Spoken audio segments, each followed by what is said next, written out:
recording it. It should still record it. So you should have it on the video.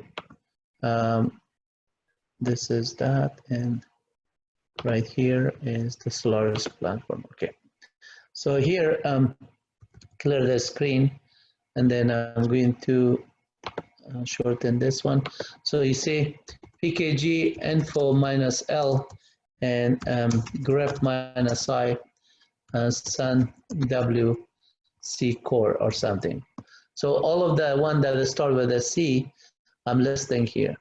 So you can see that just for that one, C++ is there, and then so many other ones. And if I'm just looking for a package like sun W and GCC, let's see if it is there, or CC, and libc is there. So if I just do pkg info minus L and provide the sun W libc, C itself, you will see that that package is already installed. It just says completely installed. And the base directory is root partition is there. So if I just say df minus h, I can see all my file system df minus h slash is the root partition. And this is based on a ZFS file system. And based on ZFS file system, if I do ZFS list, I see that one. Now coming back to, since the upgrade was done, I might have also done another package for the server installation here.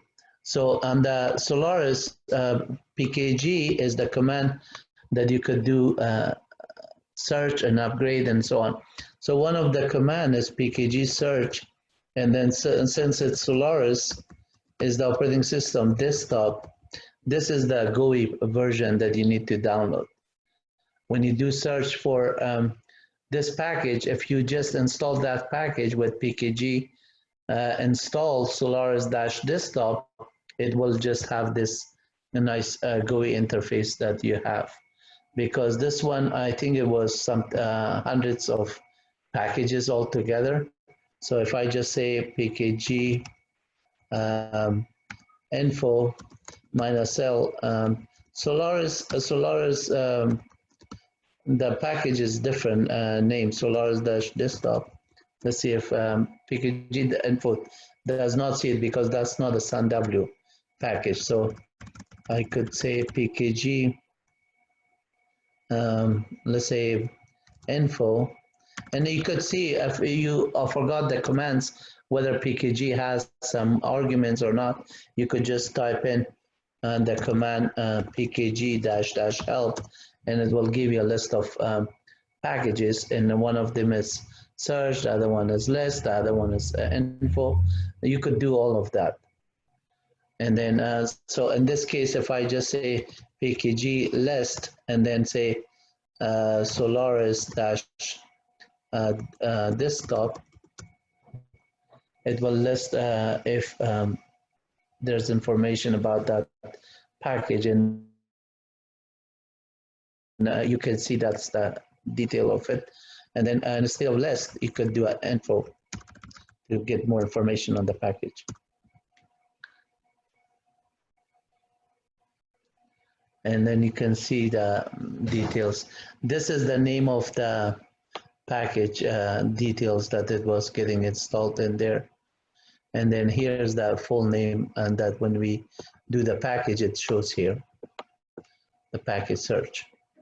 And then the version of, for this OS is there. So at this time, I'm going to go back to the networking settings, everything using Solaris machine. And let me clear the screen, do a uname minus A. So if I just say host name, you see that it says Solaris. How does it know this is the host name of this machine? It is on this file, etc host. etc host has the name of the machine right here because it is based on this IP address is IP version 4 local host IP address, that whether you're on a Windows machine or on a CentOS, if you see 127.0.0.1, that's the local host IP address. For every machine, that is unique. So if you go to another machine and you say, I'm opening localhost, you're not actually on the remote machine. You're opening the localhost on your machine. 127.0.0 is pointing to the localhost machine. And then this IP address that is ::1, this is the IP version 6 configuration. And this is equivalent to 127.0.0.1. So that last one is this last one, and then IP version 6 is separated by those colons, and then knows how to do this configuration. So the etc host name is there.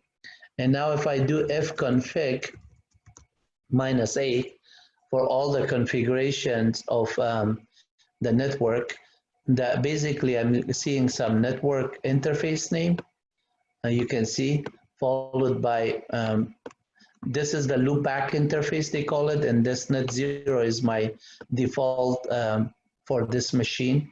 So this machine is configured to listen to this, this is their IP address, local IP address that I'm getting from the network. And how do I know that I'm getting that file? It's if I do short form, and let's say I do fconfig -a, rather than -a, I say net0. I want to see this net0 only. So this is going to tell me that, and then I could also do like a grep grep -i inet.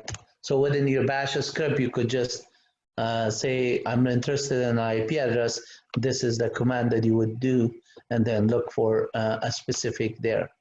And at this time, let's say I want to just only get a number from there.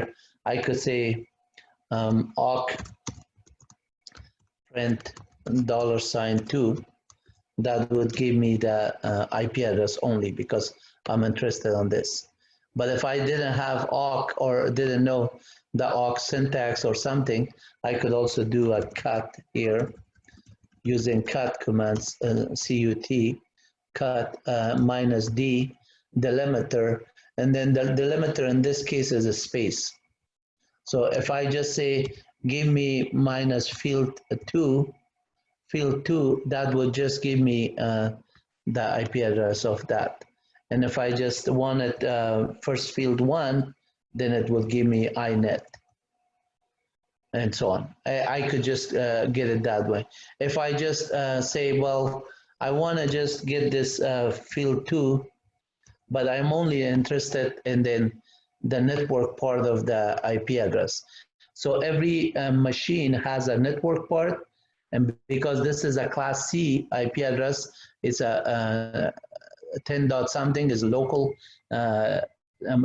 network, and they're 0 to 56 class C type. So the first 3 octet or the network part, and the last octet is the host part.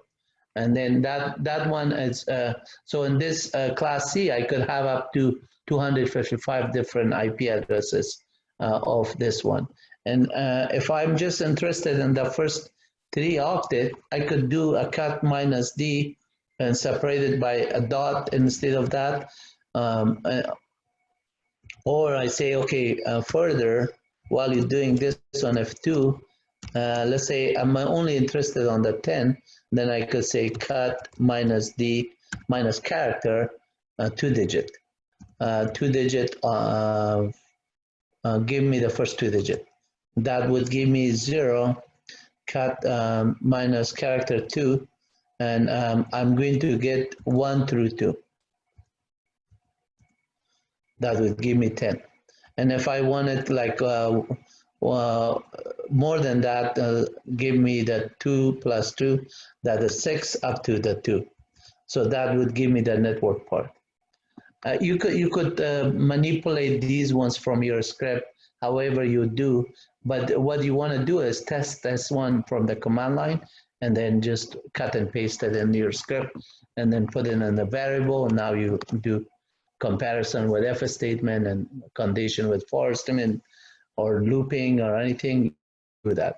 For example, let's say you have a bunch of list of IP addresses. You want to just do a reverse name lookup or find out the name of the host for each of them and so on. It's so easy to just do it within your script. For example, let's say you're looking for nslookup on google.com. nslookup is stands for name server lookup. Name server lookup is one of the command in DNS that you could search for a host name, and then you get the IP address of that host name. This one by default, it shows you a record. So if you do that one with minus Q for query is equal A is a record. So that will give you the same information when you don't say minus query is equal A. But if I just want to say, show me the MX record, mail exchanger for Google, then I could do that. And then notice that all the mails servers that Google configured for it is all these servers. Even though the name is this, but they are a cluster of servers that are in round robin. 10 is the smallest one, and 50 is the biggest one. So they go queue maybe thousands of millions of emails in one server, or maybe multiple servers to that they are clustered, and they are going to the edge server, and from there it sends it to the proper destination. So nslookup is one good command that you should know. Ping is another command that if I just say ping google.com, I could ping it and it says it's alive. But if I just do a ping minus S, and every other operating system, if you just do a ping that host or that domain, basically is gonna just go and ping to it. On Solaris, when you do it, it just says it's alive or it's not pinging. But if you want to see the IP address, you give the option of -S for connecting to it. If I don't stop it here, it will just go indefinite. So I could just want to ping a server, and the minute that within my script fails, I could just say, oh, the system is down, email myself or something. So you could do something like this with a status, and if the status is not responding, you could do stop. And then here, another option you could do is -C for count. If I do only 5 of them, I send 5 count, and then it terminates. Actually, it didn't. Count is on the Windows C, and then on Solaris, I believe it's N. I must have not used it for years. Yeah, it's, let's see, ping minus -- help. So the count here is timeout deadline interface, T host, gateway address.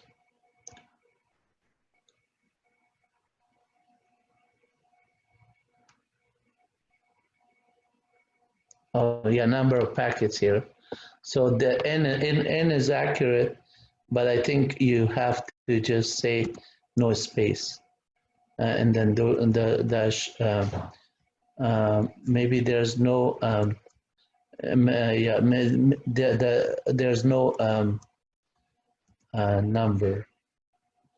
Let's see why it's not working. That I have seen it in the past with the -M. Next hop.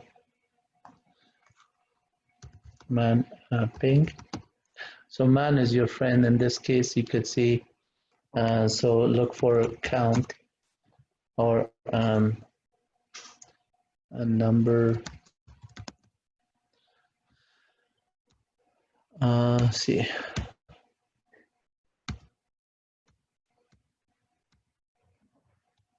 Maybe on this version it's different. Let me just verify that one with command prompt here on the DOS.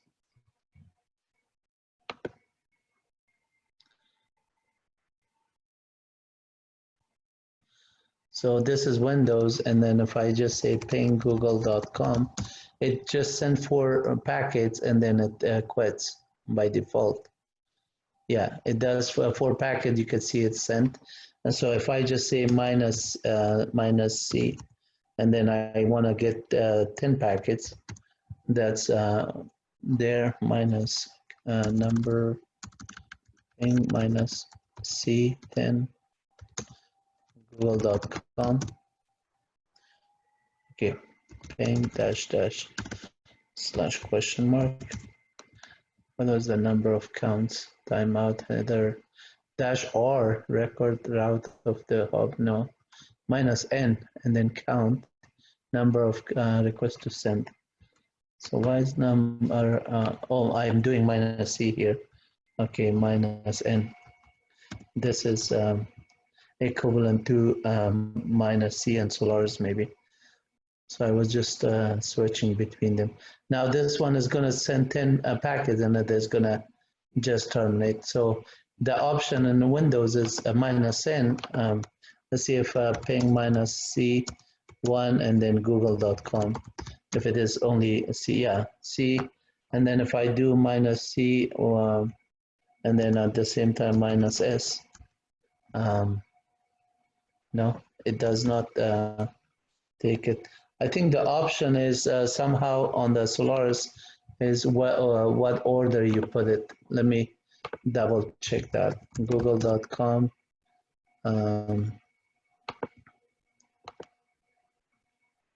Solaris ping count option. So limited ping and Solaris ping minus is not working. No wonder it's not working for me too. I had done it on a Spark architecture. On x86, it is not working. So let's see if they have a solution for it somewhere.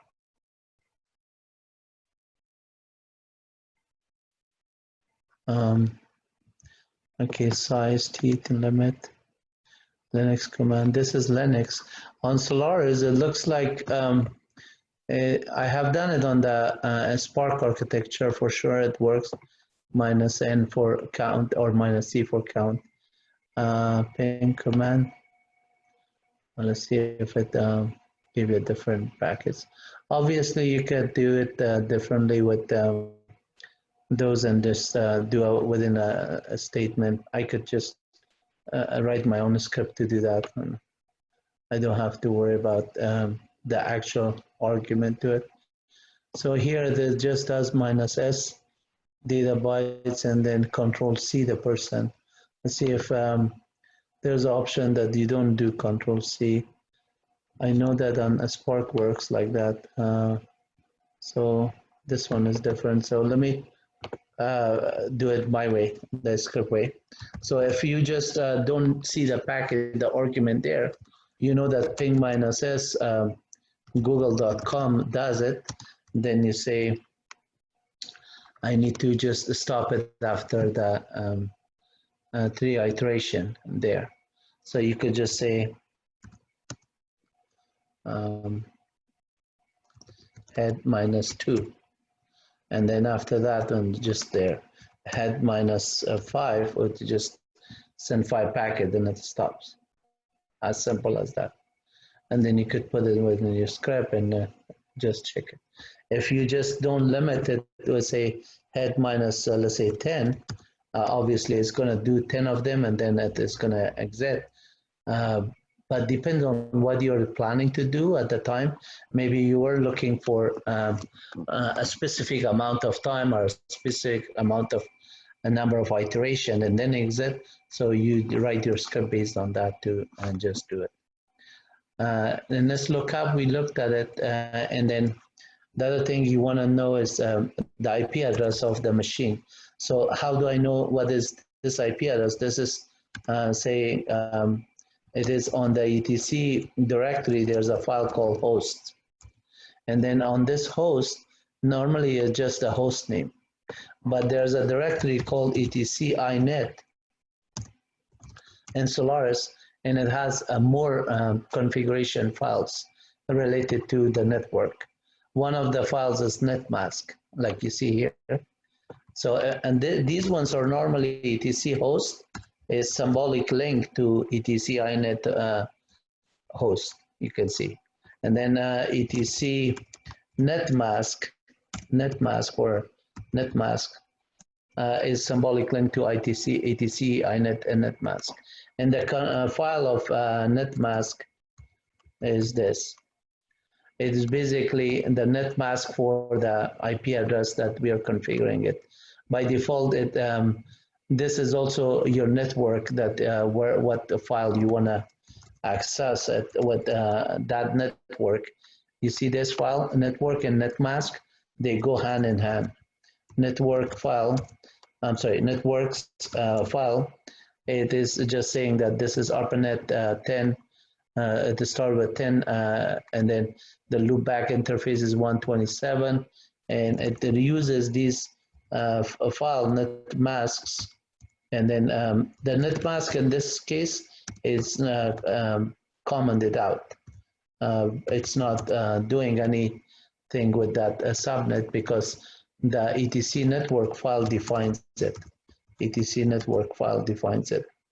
And then if I do fconfig -8, you can see with this information, I get a lot of details.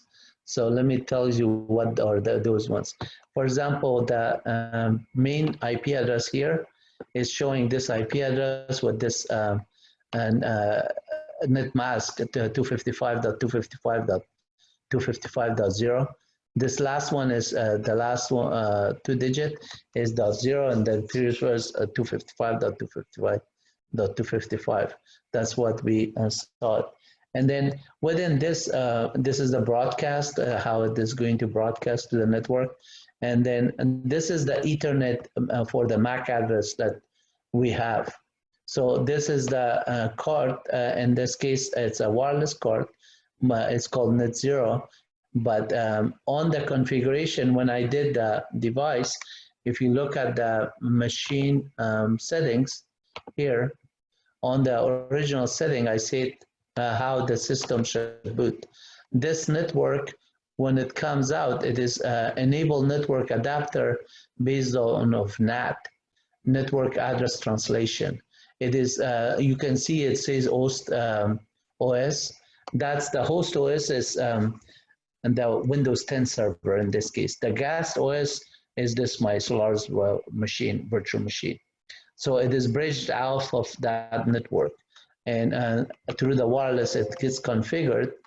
And now, since I have that network, I could see my services. So in order to know how I enable this one on the boot startup script, I show you a couple of more. On Linux, there's different commands. On Solaris, different command. And then as you can see on the etc network, inet, there's an addition file like IP nodes. Is this same thing that what is pointing to the etc host. And you could see that symbolic links to the etc host. And then there's other ones like NTP client, NTP server. This is the network time protocol. So if your system date is off, you want to just configure it with network time protocol. When the daylight saving happens, automatically your system is going to be in sync. So right now you can see is my date time is correct. It's 7:24 Pacific Standard Time. And then I could say, for example, a command like ntpq -p, connection refused. So this one is saying that I'm not running on a network protocols on the server. So if I just say netstat -rn, because this is a machine that I don't worry about it, I may be using it for a couple of hours, then I shut it down. I don't need to worry about time being synced. Otherwise, based on this information, you can see my net stat command with RN. So the default IP address of this subnet, this is the machine name on net 0 that I was showing you here. And then this is the gateway right here. U for up, UG means up gateway. And then the default gateway on this one is 10.0.2.2. And then 127.0 is the local loop back interface. That's also up. And when I do, and then here below is the IP version 6 information. Earlier I was showing you this on the etc host. That's equivalent to the 127. And this is the 127 on IP version 4 that is there. So a lot of that information is doing it. Here, this is the MAC address, for example, for that interface. And then I could just ping the gateway. If I ping the gateway, which is in this case is 10.0.2.2, then I could get into the network. If my gateway is not pingable, then there's no way you can configure it to there. The other file that's very important is called resolve.com file. So this file, resolve.com file, is in DNS. It's telling DNS to find out the name servers that is responding to the site. So when I say ping google.com, what it does, it just uses this gateway to talk to my name server and go outside.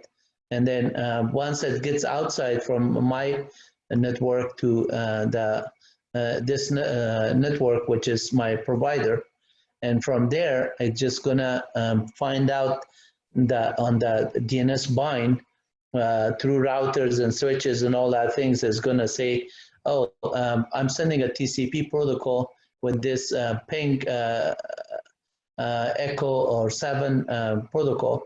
And how you know that one, you could do grep -I on ping, for example, on etc services, if there's any. And this is coming through ICMP. Let me just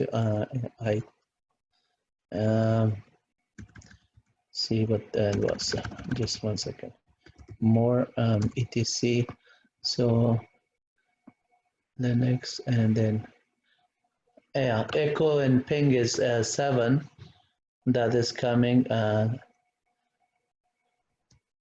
That's the same thing as echo ping 7, as I was saying at the port. And then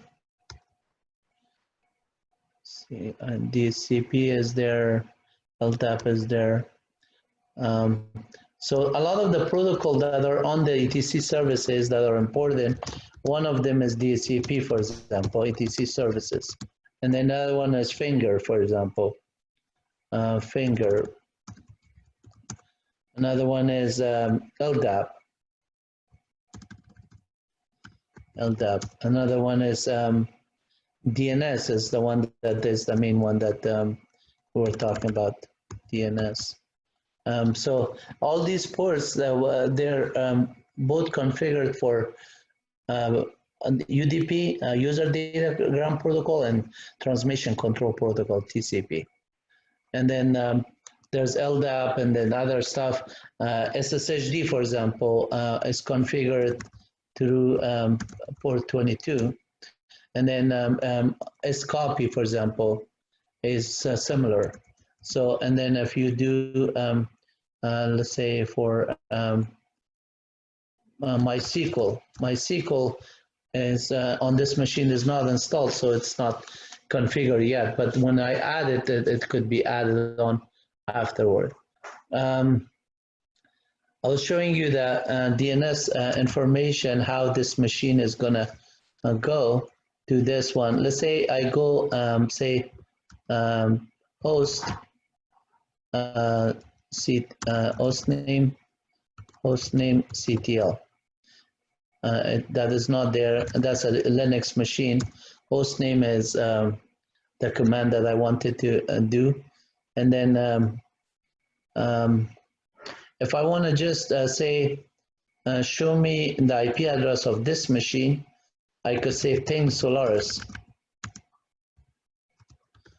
Solaris, that would just give me the this, and I could say -S for Solaris and get that information. So now I know that this is going to the local subnet, and it's using IP version 6 in this case. You can see ::1. But I could also do fconfig -A, and then only interest on this one, the one inet that has this IP address. So let me just do that. Clear the screen. Fconfig, and then inet 0. Inet 0, sorry, fconfig -A, and then fconfig net 0, not inet 0. Net 0, so clear the screen and then run this command. Net 0, at this time, I want to just say what are the services that started this one. So the command on Solaris is svcs. svcs -A will give you all the services that are online, not running and disabled and initialized and anything. SVCS stands for Service Management Facility. SVCS is services, all the services that are there will list it. If I want to just only get the network, I could just say network in front of it. And that would give me the list of the network services. Since it's online, that means I am able to communicate through the network. I could do SVCS -L to get more dependencies for that package and that network. So what other services are dependent on that network? For example, the physical layer has to work, the TCP layer has to work, and so on. All of those ones has to be up and running.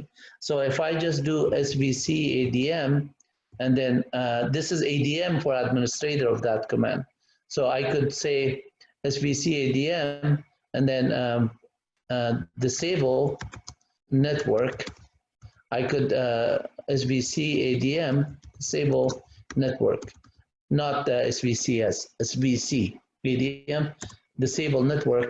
I just disabled it. Now SVCS -A, or not -A, network, will show me that it is disabled. I could do is SVCS -A and grep -I network, that would be the same. But a lot of them are matching with that constraint. So I rather do this way, it's only short for that.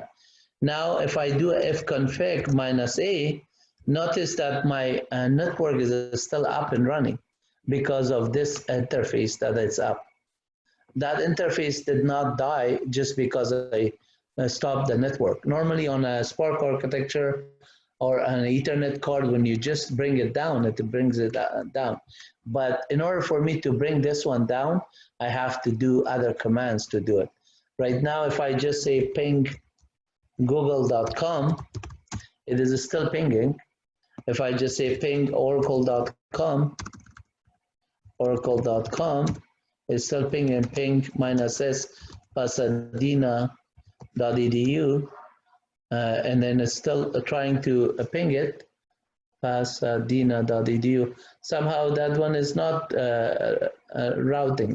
So let me try this. Ping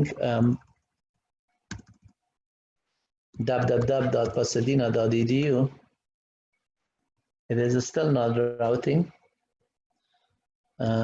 So I could do a command like trace route google.com. This google.com trace route, it just resolves it. Trace route like ibm.com, it just resolved it. Now I'm going to change that one to ucla.edu to see. So from my server, how many number of hops it jumps in before it hits that server is the command is trace route. And now I could see that one. So let's see with pasadena.edu, which was not working with the other ones. most likely that it's going to see a bunch of stars trying to connect, but it was resolving right away. So let's do this time a ping. It took only 0.795 milliseconds. So ping should also work, but it is just maybe on the default gateway of Pasadena, they blocked it. So if you say that on the firewall, you don't allow echo and ping and other ones, then this will not resolve.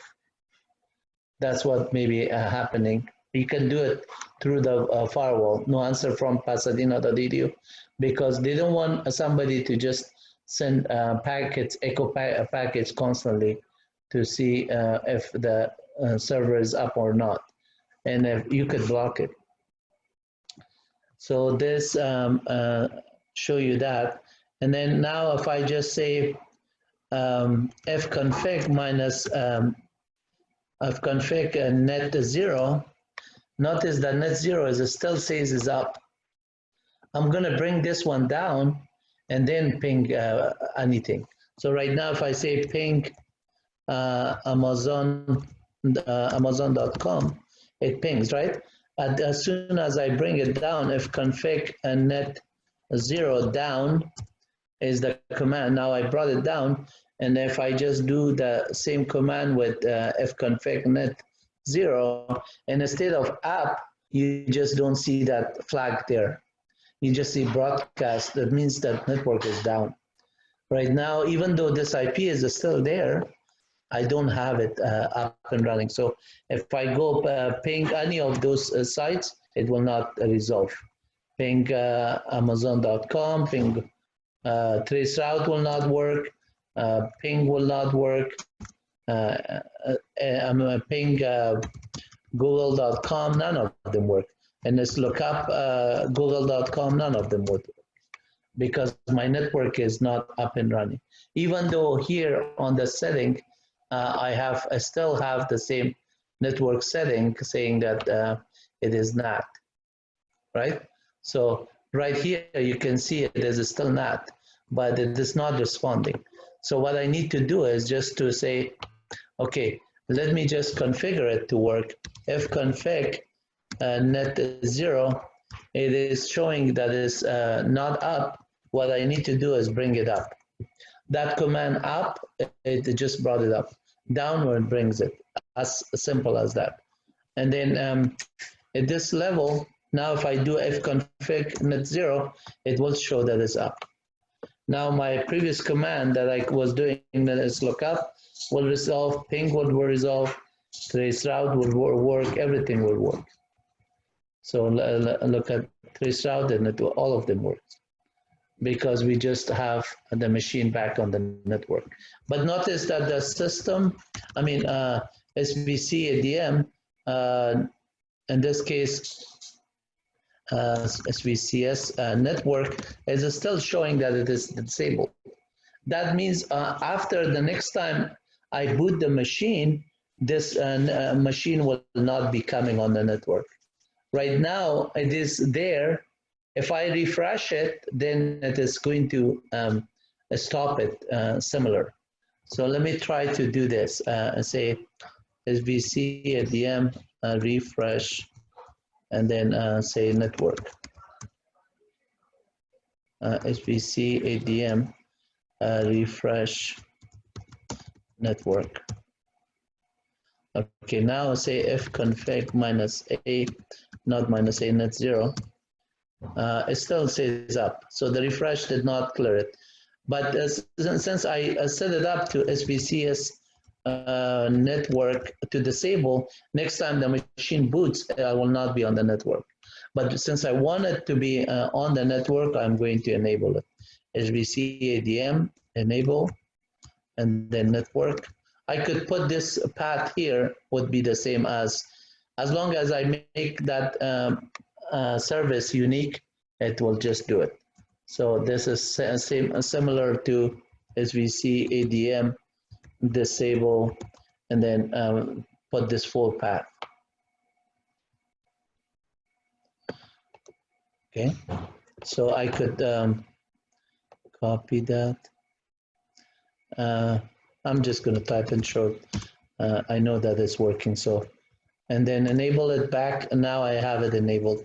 So is VCS minus A network, network minus A is for all, so you don't need to do that. And this is on, and minus L to see any activity.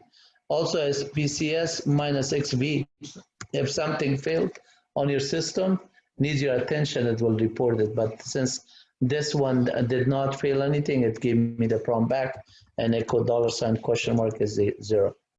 On Linux, equivalent to this command is, if you want to just do it, it's called, on this one is, I forgot that this moment my mind went blank. It's basically something control. I have to be on the Linux machine, and it's going to come to me. So let me just get to the Linux machine for a second to just remind myself of that command. Systemctl is the command that will list it, and then if anything fails, it will just give you more further option with log management control. But I will tell you the exact command here. So right here, if I just go back to this screen and move this one right in the center. Okay, so sudo su dash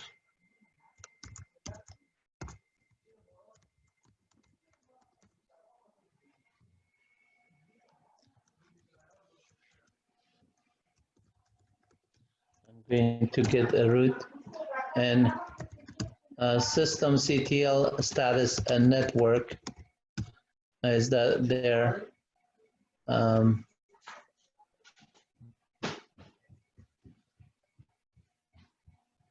So if I just do system,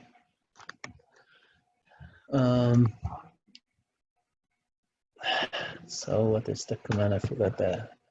Something ctl, ctl, systemctl. I have to bring something.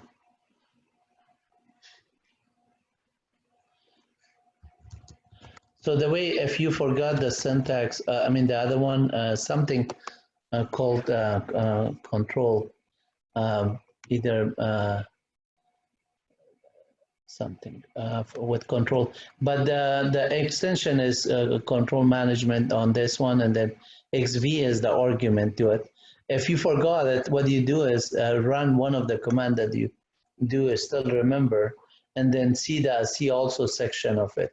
On the see also section, it gives you a related commands that are running with this. Most likely they show that one also. And so journal CTL, that's the command that I was looking for. Journal is because everything file system is based on journal logging this. And then the argument with journal CTL is -XV.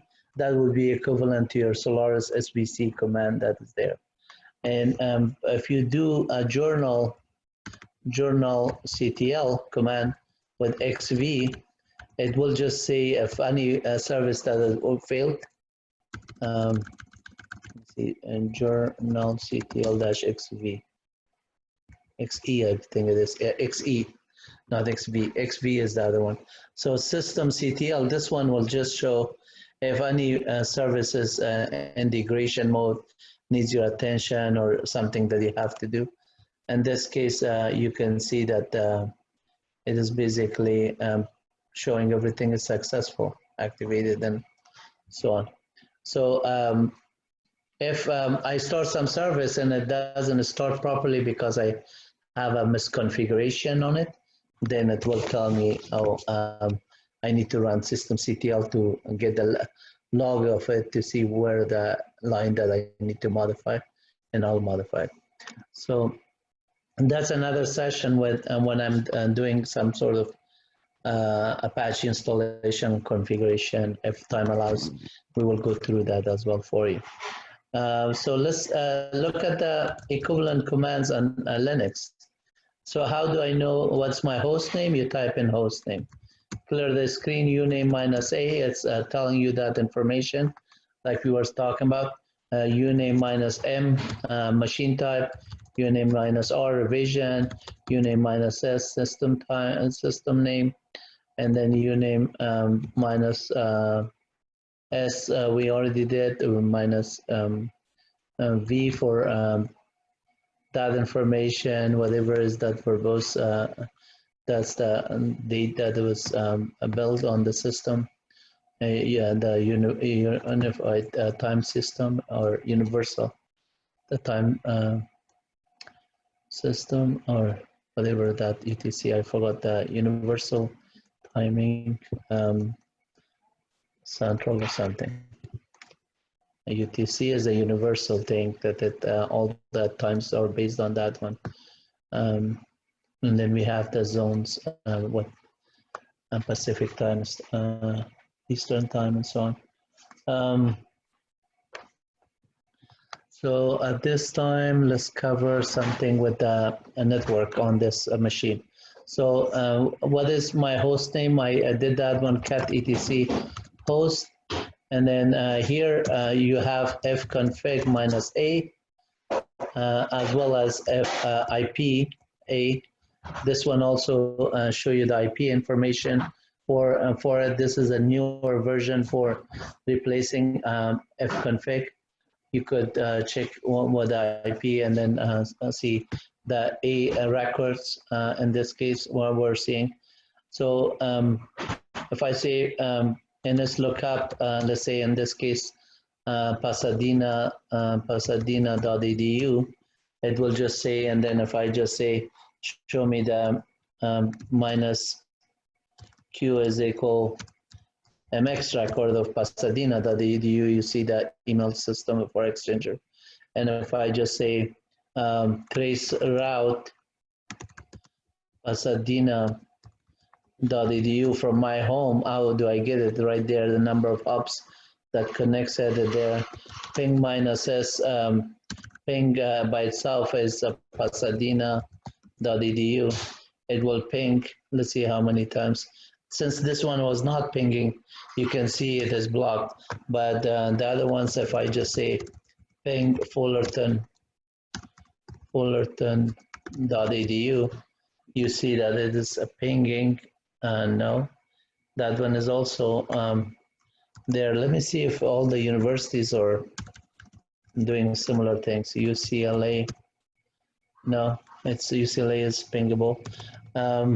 So some of them, their choice, how they want to set up their firewall is, let's say, Berkeley. You can see it is there. So at this time, if you do in this lookup, you do trace route, ping, hostname, CTL also give you the Linux information. So in this case, if I do fconfig minus A, I could get the IP addresses and everything, and then whichever one is my default one, most likely is this one, ENSP 0.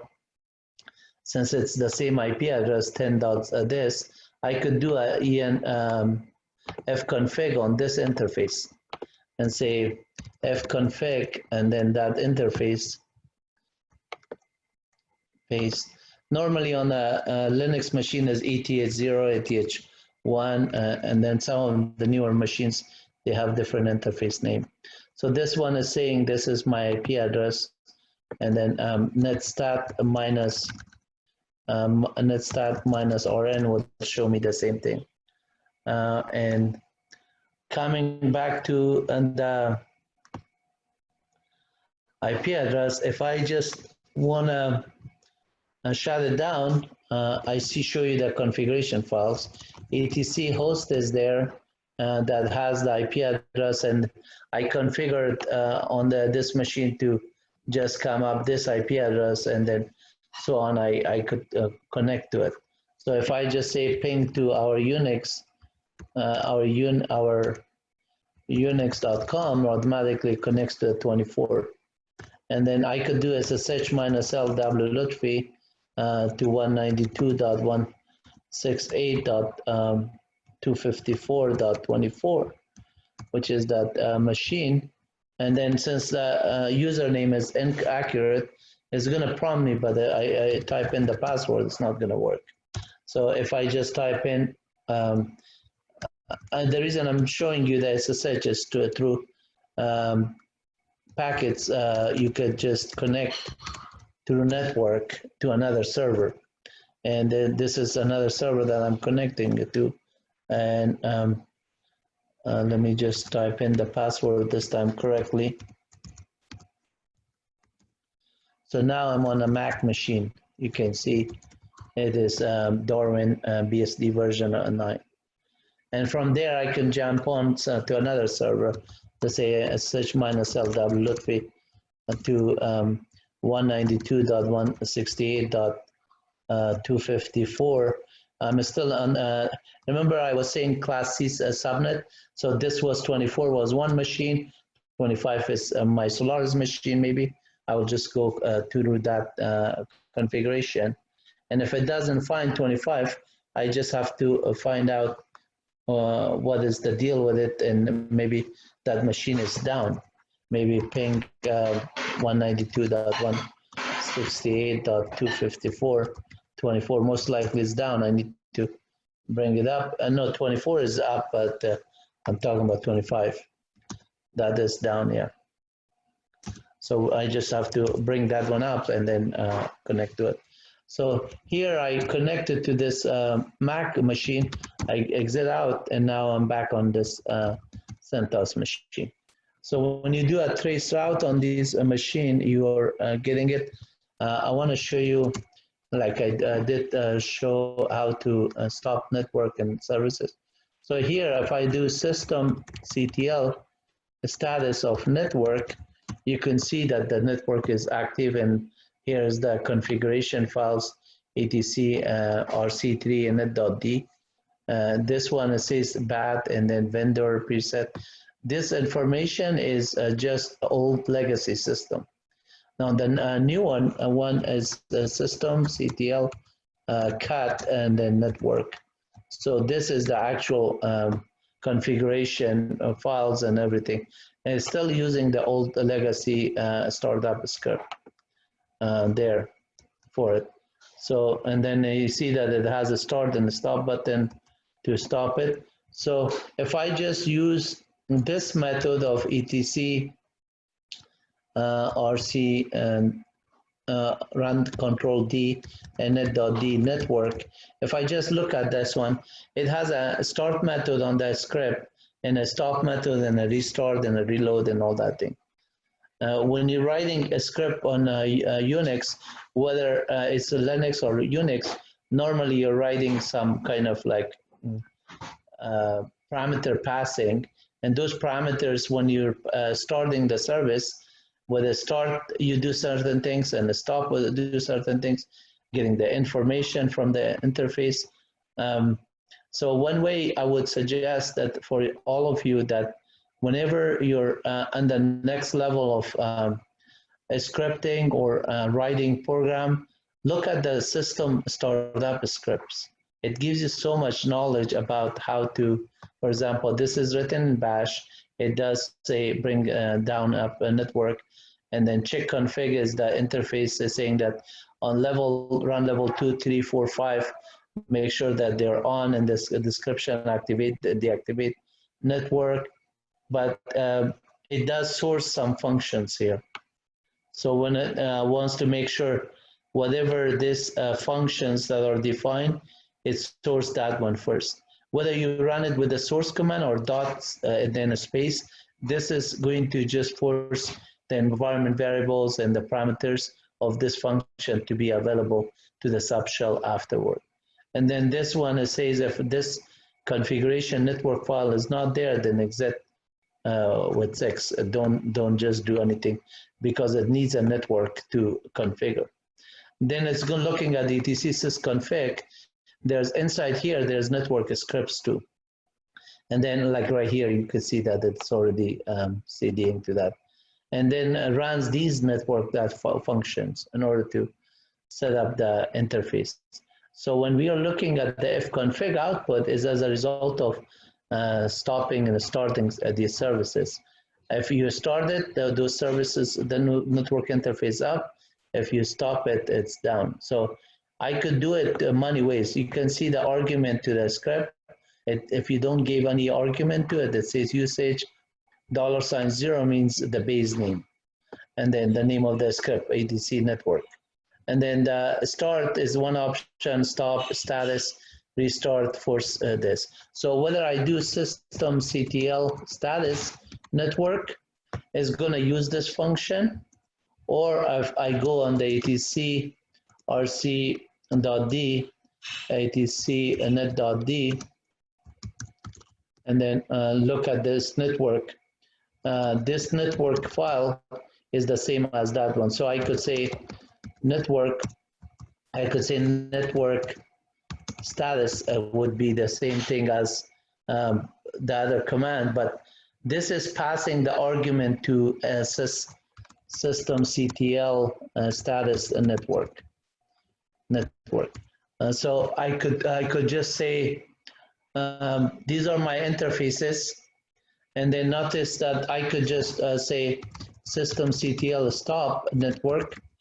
It will stop it, and then if do a fconfig -a, that interface that I had the IP address may no longer be working, even though the IP address is there. Let's see if it is just showing pinggoogle.com. Might it still work or not work? Yeah, it still work because of the system. We just stopped it from here. Like I was shutting down from the configuration, you actually have to go in etc sysconfig, and there's a file called network here, and then that's not configured anything with it, but all of the information here, and there's network dash scripts directory. So cd to network dash scripts, and then fconfig -a 5 more. If you see this interface enp0, let's see if there's any enp something. No. So fconfig here on the list of the scripts, there's all the scripts that are supposed to be up. They have this interface name. For example, Ethernet 0, if you want to bring that interface up, the script would be if up dash Ethernet 0 or if down Ethernet 0. You could configure it with those options. And then on Linux, you also have these commands in addition to fconfig -a, IP, a, and then there's other commands like, let's say you want to do if up or if down, which if up. That's the command to bring up an interface. You say if up this interface name and bring it up. If which if down to bring it out. So you could do that, or a combination of fconfig by the name of the interface and followed by doing the process to stop and start it. So systemctl start network will just start the network back to normal stage.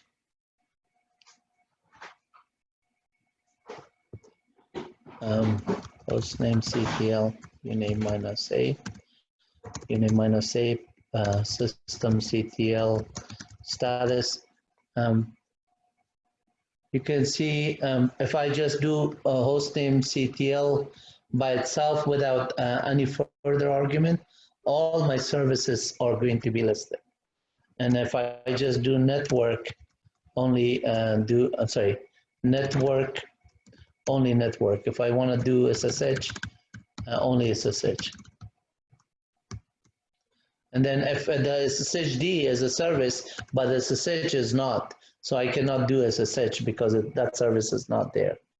And then if I just don't give anything, and Linux is going to do -A of HVC ADM kind of things. So this one shows all the services that are up and running in a nice format with the Q3 and everything. Journal D is by itself is part of the system CTL. Firewall D is another one. Log D is another one. Those are all Red Hat 7 and CentOS 7. Based on the previous one, you had the services. So command services is also upward compatible to systemd, or systemd is backward compatible with services command. So if I just say system CTL status and then give the name of the network, it just says that it's up and running. But if I just say service and then network and get a status, notice the order of the way you type in the command. On systemctl, you type in systemctl status, start, stop, and all those flags that you want to do the action on the name of the service. And here on the service, on the older version of 6 and below, you use the service command followed by the service name followed by the action. So and here, this is backward compatible or upward compatible depending on from which direction you're looking at it. If you're looking for the service command, it is upward compatible to systemctl. Normally, you don't say it was upward compatible because it doesn't know what is going to be the future kind of application or system that is built. So from systemctl build, you say it is downward compatible with services facility or services processes. So this does that, and then let's see one more thing I want to show on this. So in this one, we talked about a lot of these commands. Some of these other commands I'll cover also at the lab time with activities there.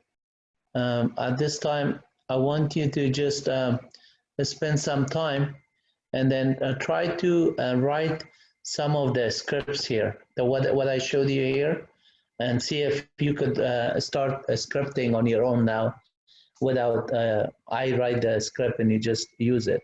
I want you to start thinking like a bash scripter and write the bash script for it.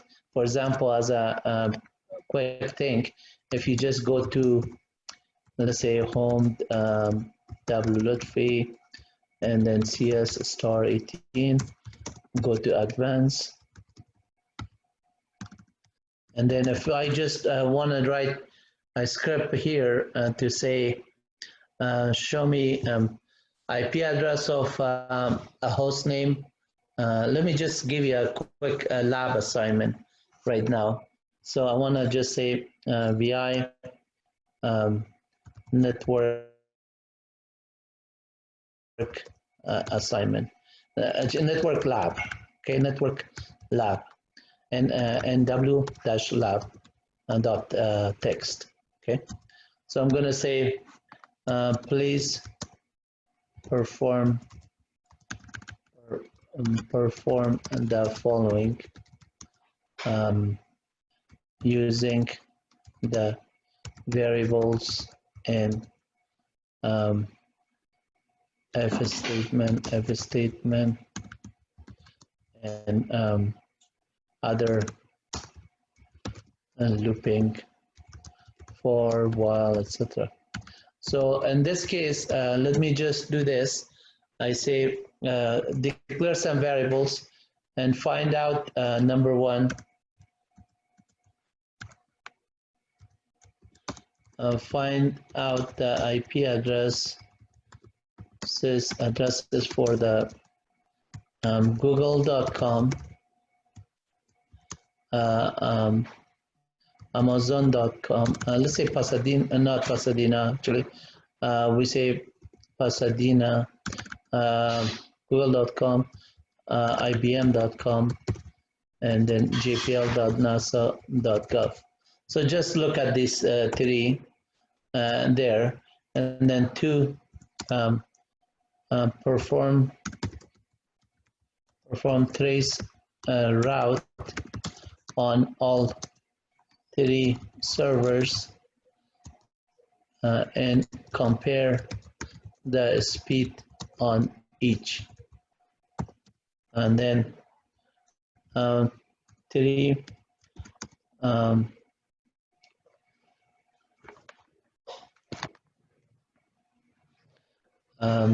for each IP address, display the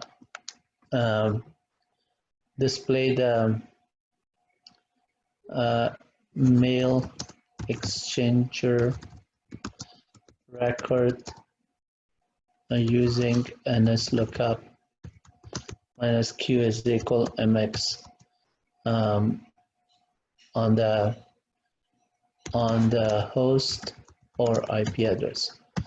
So that you have the IP address already there within, and then for come up with something that you want to perform on these list of IPs. And then 5, and create a text file with IP address, and then followed by host name, followed by let's say domain name. This would be, the domain name would be .com or .gov or .gov. Just should list it there. So you're cutting the information there to list for gpl.nasa.gov, it should say .gov, and for other two it should say .com. But you can add on to that list. So use this one, cut new -lab.txt. I'm gonna put this one on the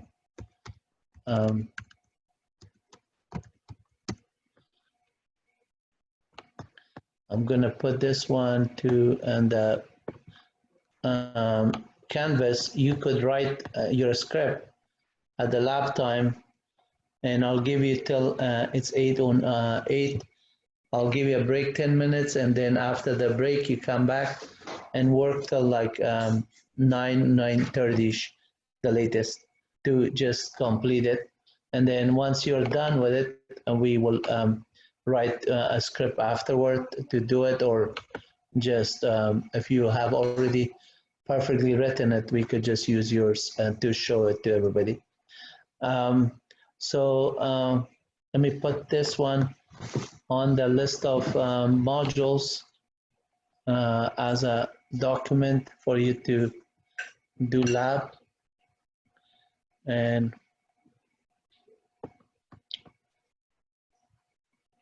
we go from there.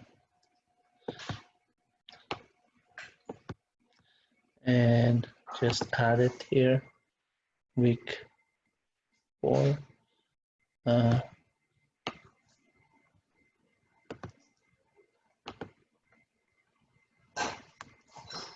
And this is page and new page, lab exercise.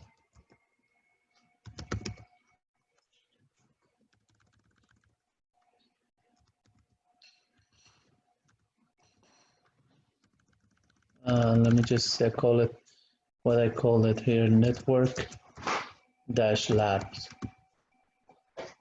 lab. So just write that and edit.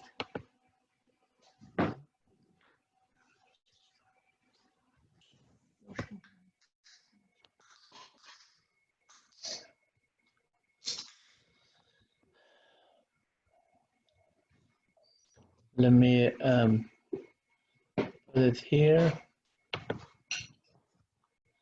and just make the size a little bit bigger. So it's readable. Let's make it 18 and then save it. So you have it on the canvas. You can take a look at it. I'll still share my screen as it is. So you have all the options here. And then let me just make sure it's published.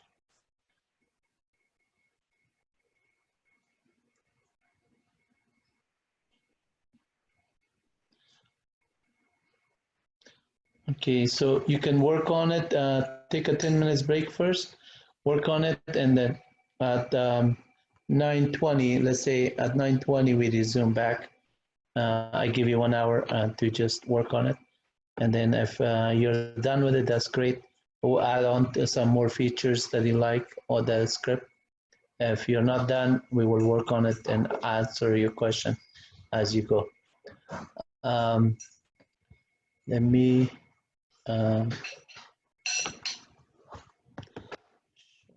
this part, publish, make sure it is available for the page for modules.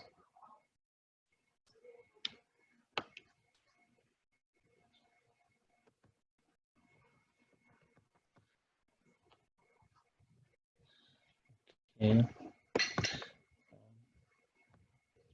It's getting huge, and that's why it's taking so much time to just load it.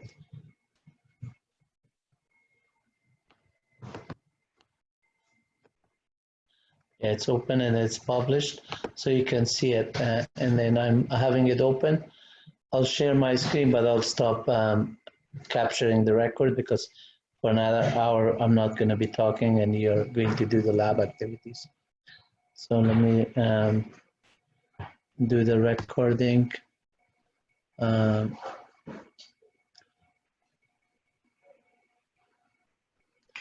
Stop recording, pause recording.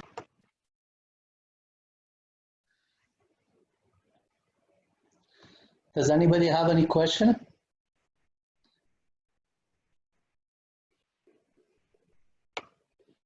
See, you guys are working on the lab. That's a good thing. If you have any question, I could help out.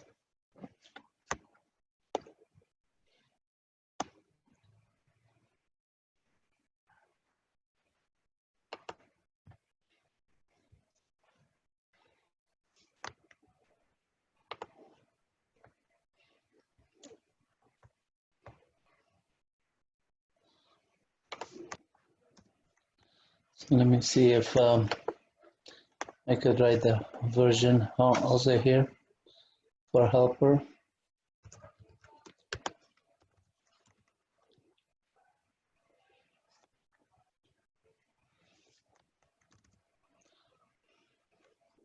So the name of the script is new lab.txt.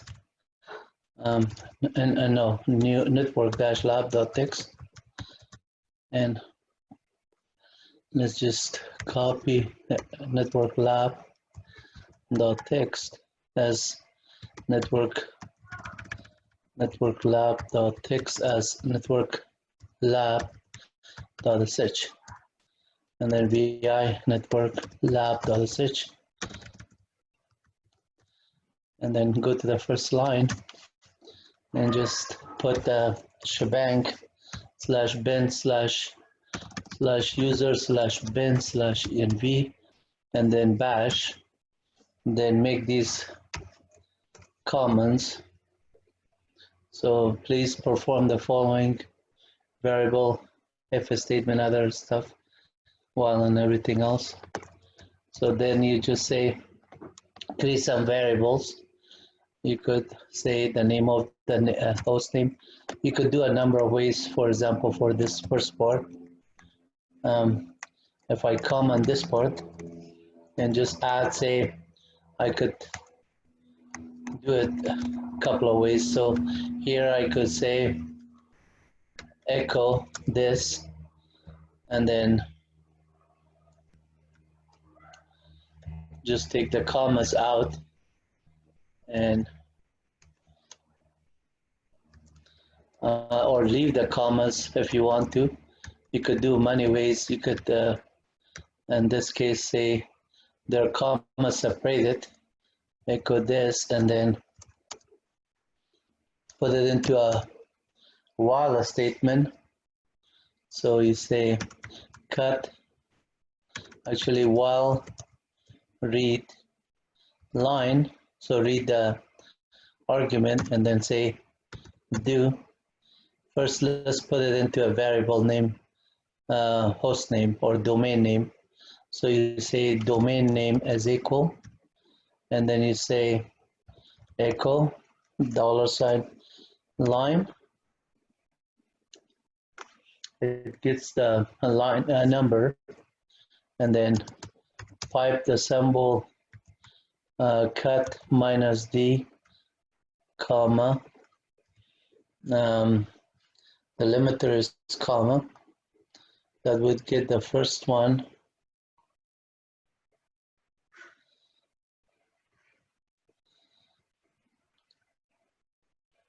And then you could put it into 3 different variables also. Comma, and then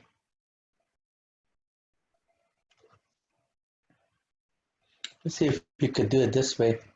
Let's take this one out and then put cut minus d, the limiter here, and then it will just separate it by this, and then while read, since it's there, I'm going to do var1, var2, and var3, the 3 arguments. Do echo and $, var1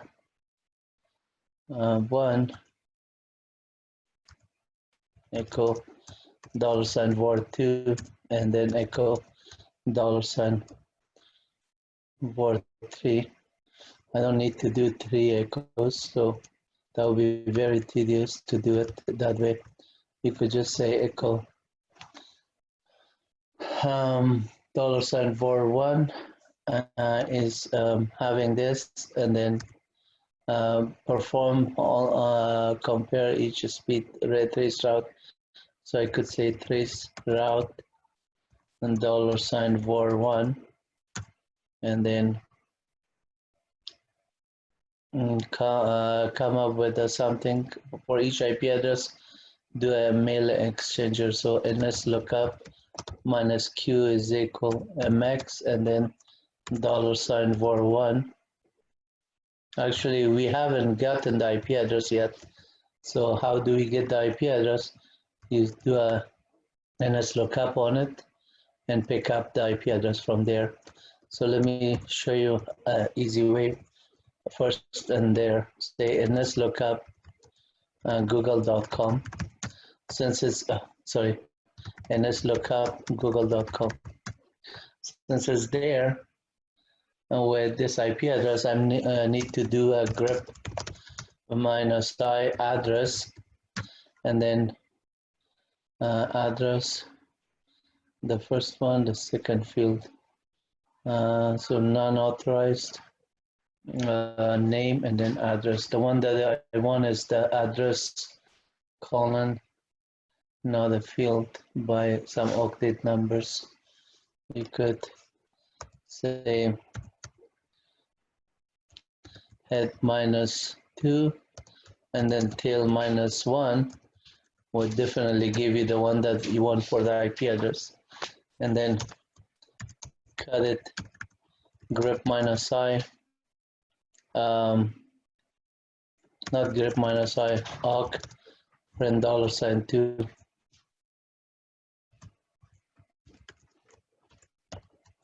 That would give you the IP address. So you just put this information into your script. Say this is how I get it. I mean, there's many ways you could do it.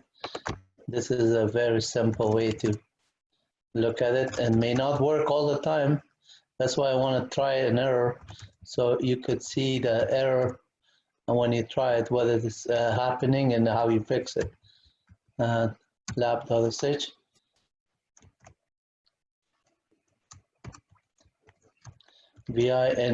vinw-lab.sh.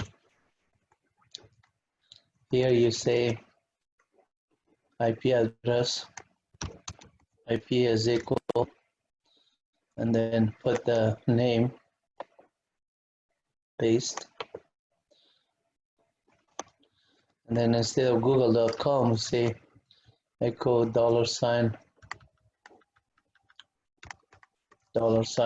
$var. So I actually want to do it with one variable here, and then do the while read one variable, so that way I could just manipulate it for each one of them separately. But in order to do that one, it has the line first. So this, and instead of var, you want to read a line, the whole line. And then here you say do echo, actually var, the host name in this case, IP address of that, give you this, and then yeah, var, and instead of saying var, I'm going to say domain name. Domain name is equal and then say echo $line, $line, pipe it to a cat minus D, delimiters comma, minus F1. Since it's coming F1, I just don't want to just go the first one all the time. I need to shift it there. So you could do a shift afterward. Minus F1. The echo is not a good way to do it actually, because you have to break it into lines, comma, okay. That would give me the first field, and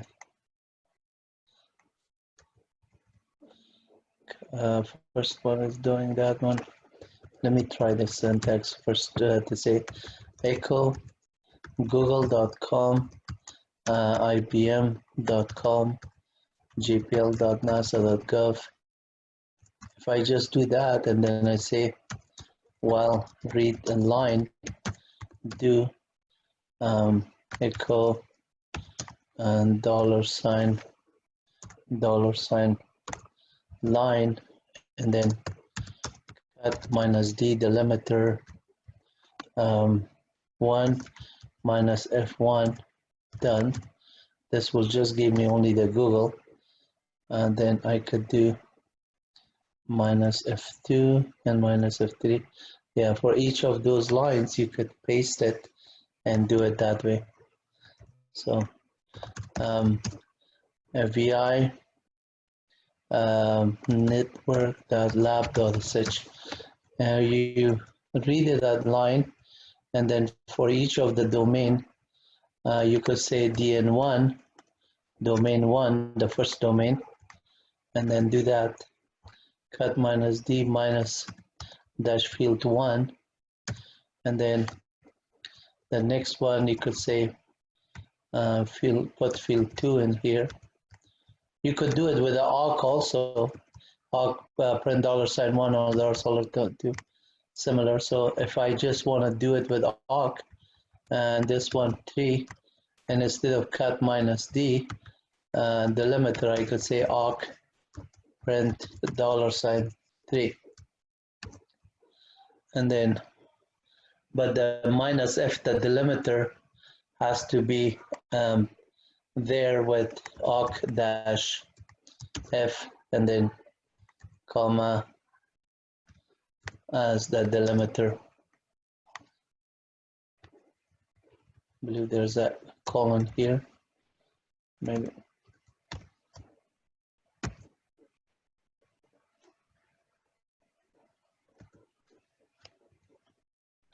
Yeah, that's a awk print $3, and then do a DNS lookup on this one. On each one of the variable, you could do DN1, and the same thing for IP of DN1 would be just coming up to this and say IP DN1. You can see that this one is introducing redundancy because you're creating a different variable for each one time you do it for each one of them. There's better way. I'm going to show you the better way as well. I want to show you this way as well as another way.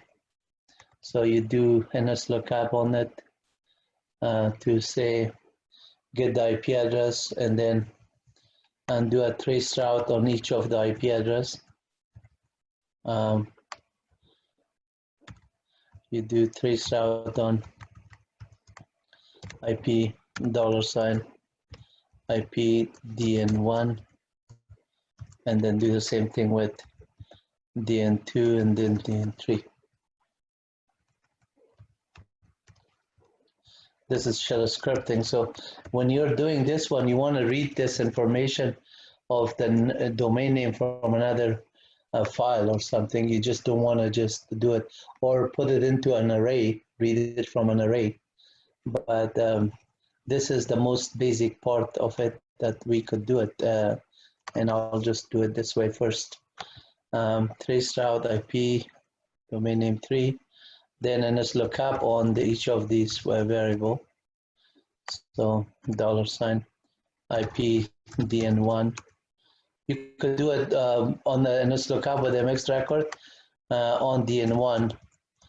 You don't have to do it on the IP address. You could do it with the IP address or the other one. Either way is working. 2, and then same thing with 3. That's the MX record. And this one was trace route for all 3. This was getting the IP address, trace route, and what else we wrote? Come up with something else, create a text file.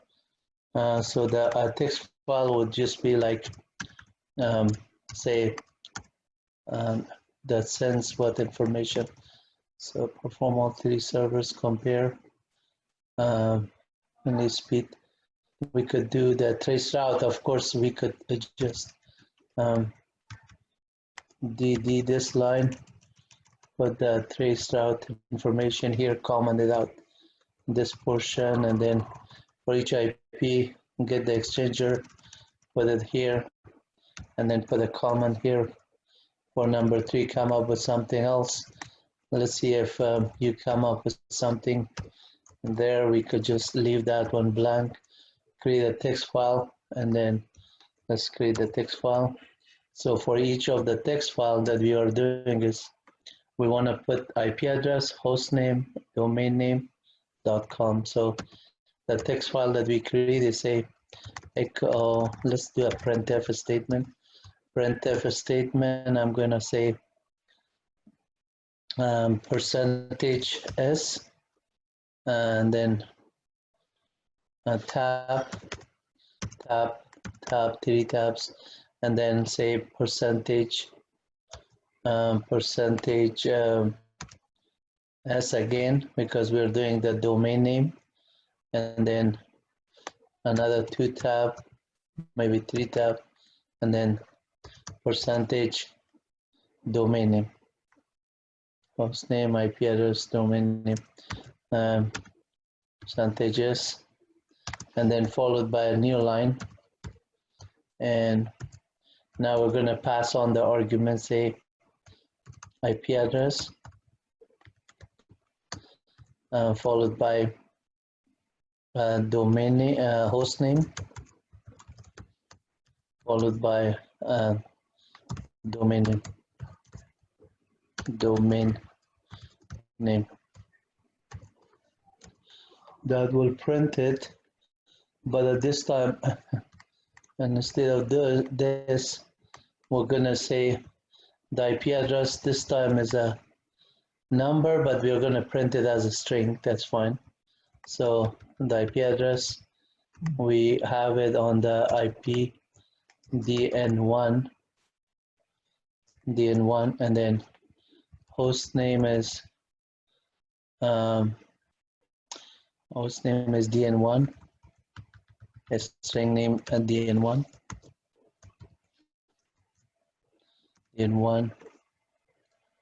and then of course these are dollar sign, and then because the variable has the value, and dollar sign this, and then this last one is dollar sign and domain name. That's also something cut with the field. So and the domain name is, since the DNS, the name information is there, we just say like a dollar sign echo dollar sign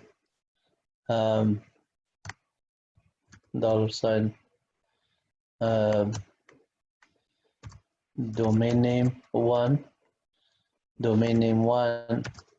and then pipe cut minus D delimiter dot dash F2, the second field of it, and then close this one within that, and copy this line 2 more times, and then where I'm searching for DN1 is finding these. I'm going to change this one to 2, and this one to 2, and this one to 2, and then look for this one to 3, this one to 3, and this one to 3. Now that would print that, and then I'm out of the loop. I'm going to do a done, and then notice that this line doesn't have any indentation or anything. So within your find statement where you have echo, if I just bring this line to another blank line, which is already here, .com echo, so I could say starting from the do, which is this line. So let's see, escape control G would tell me the line number 8 is this one, and then up to the last line where it says right here. So if I just add one empty 8 and then control G again, that's line 32. So I want to say 8 comma 32, substitute the first line and the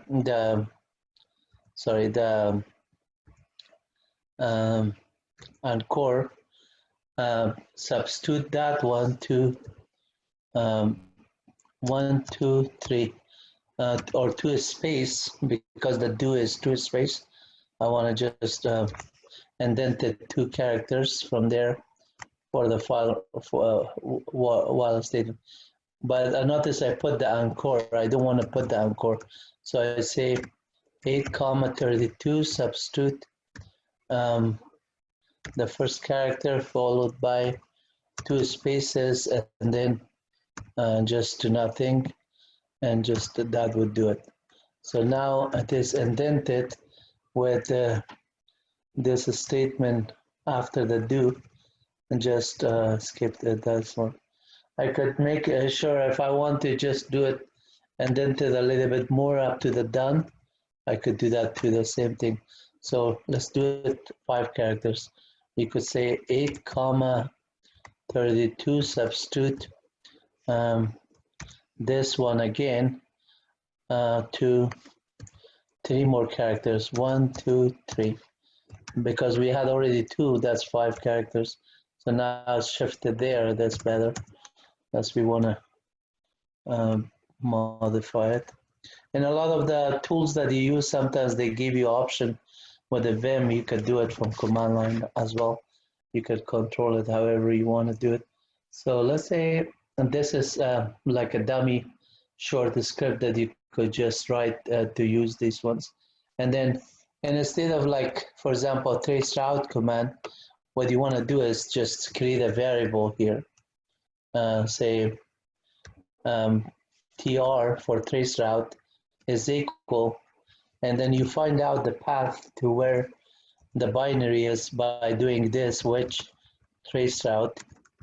That's going to say /bin / trace route, and then you say that one is equal /bin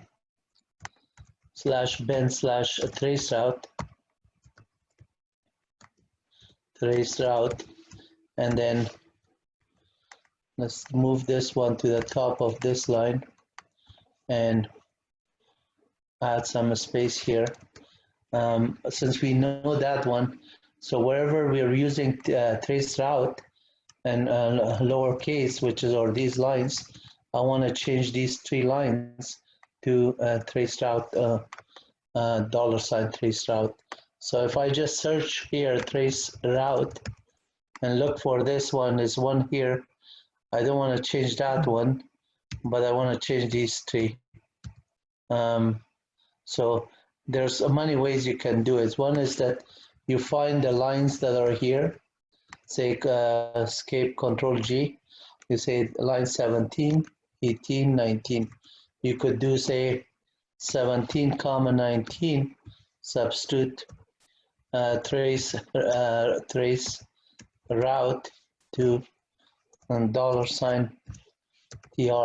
trace route, and then that would just do all those ones and untouch the other ones. Another way you could do is by just making your search on the string that you're searching it unique.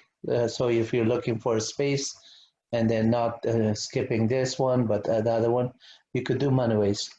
So now I did it, and if you see the ins lookup here, I don't want to do ins lookup syntax here, so I say on the same thing here, say which ins lookup. So now bin ins lookup, I go here, say my command is ins lookup and bin ins lookup. Let's look up. And then the option, even you could put the argument with the ins lookup, for example, -q is equal mx.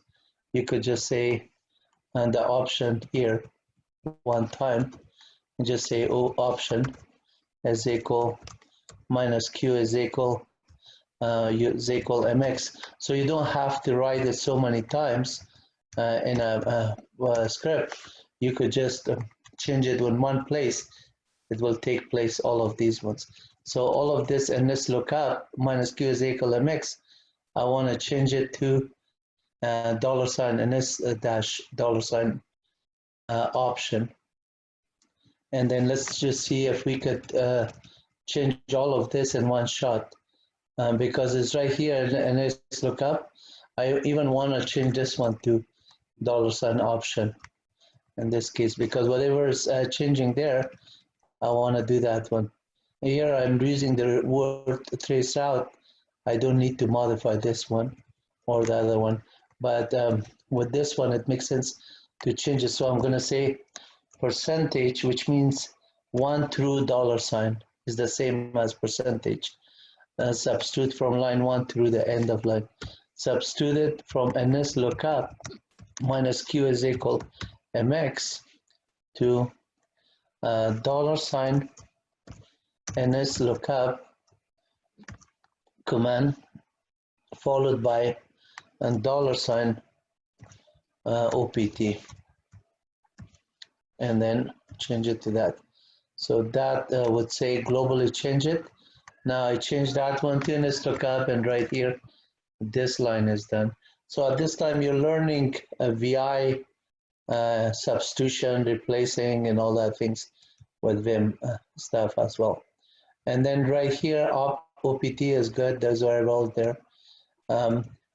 So NS lookup here did not change because what I was doing here, NS lookup on the option domain name MX record, but I only substituted where I say NS lookup minus Q as equal MX.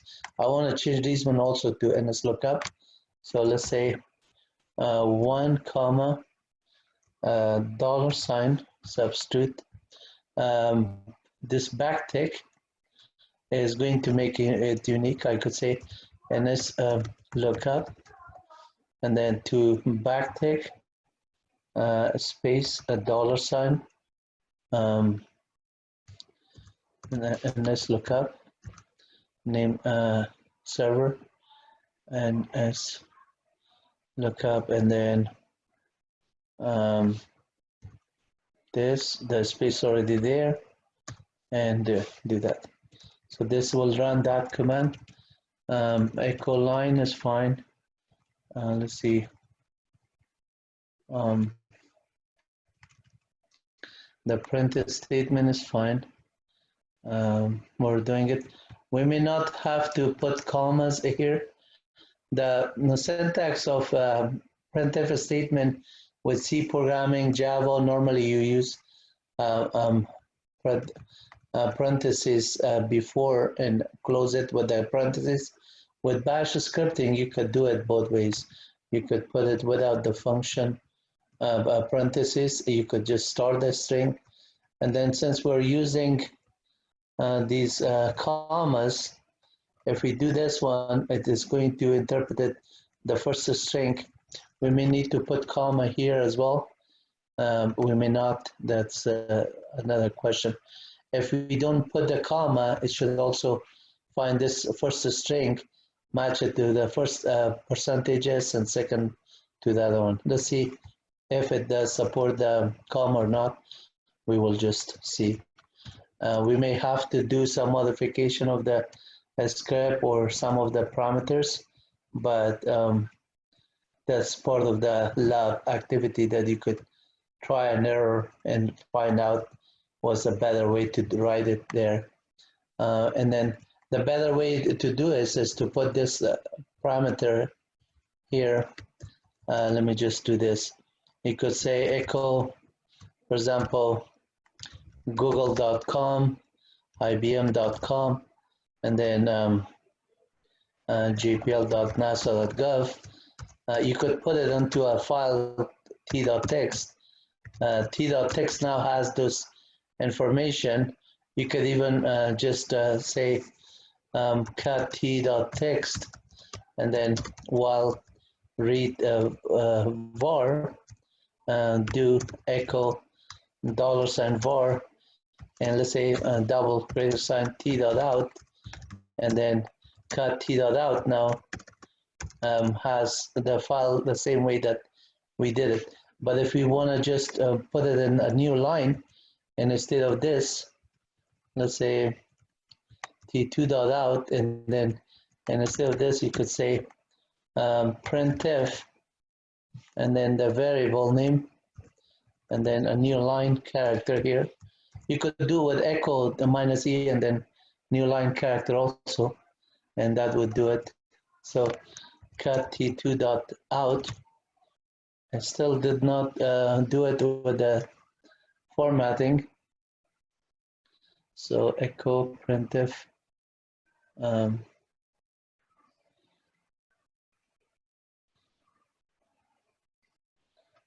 Yeah. Now let's do it this way with if we do that and then cut minus d delimiter this and then you have to put it in different fields. Dash F1 would take only the first one, t2.out, t2.out, carvel time, rm t2.out. Let me just see how the new line dot network dot what I called it, ls minus ltr star dot sh. Okay, new and dash lab dot sh is gonna have issue. It's not no such file directory, not nw dash lab dot sh. Permission denied, bash minus x new lab dot sh network lab dot sh. So it does run it and it gets mx record, the IP address, and then later on it shows those fields, but some of the fields did not come. So if I change the permission, change mode 755, that one, and then say new dash lab.sh, let's see, some part of it worked, some part of them didn't. And the way you just go and start from the very beginning, let's say more.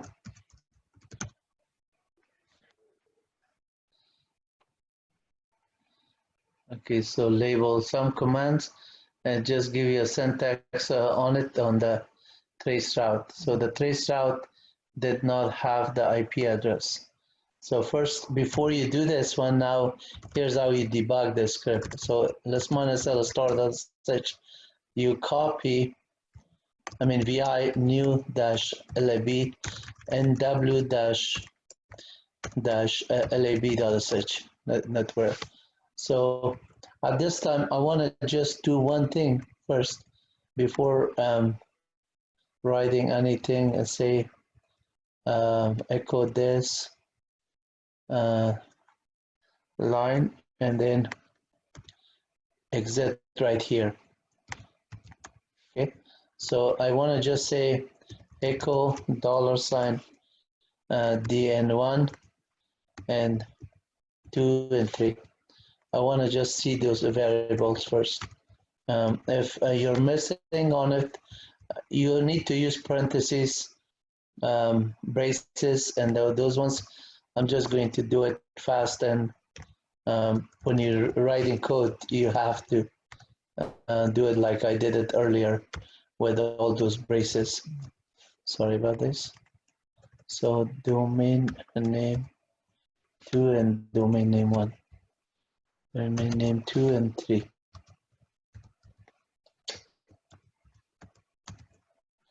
Okay, and then exit out. See if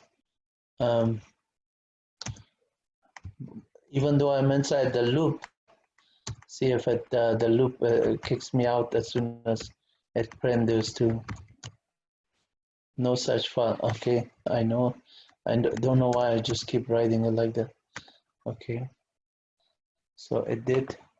Since it's going to the loop statement here with the for statement, it is catching line unexpected in the file. Yes, because of the format.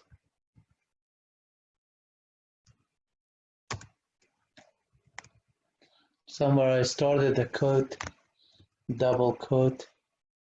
I did not close it, so let me search for double quote 1, 2, 3. Start begin.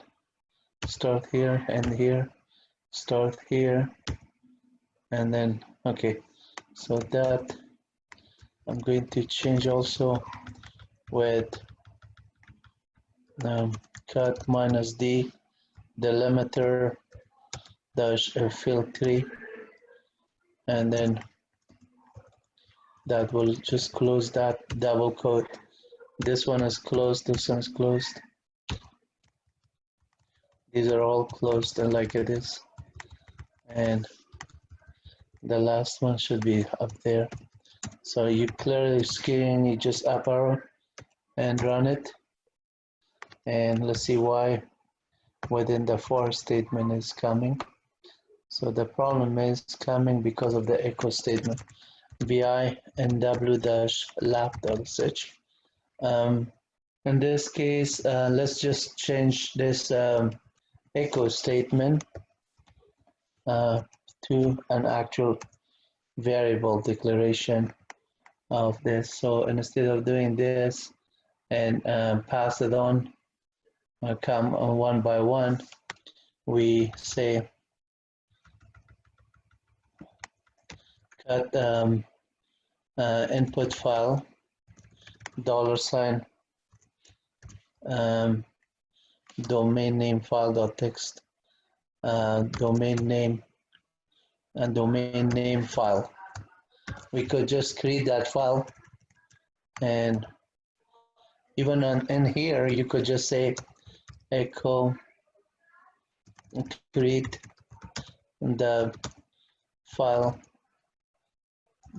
domain name here, and say the domain name file is echo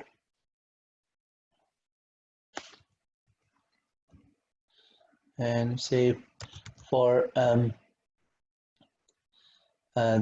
name, and we just say google.com, google.com, what is it, ibm.com, ibm.com, and gpl.nasa.gov, do, and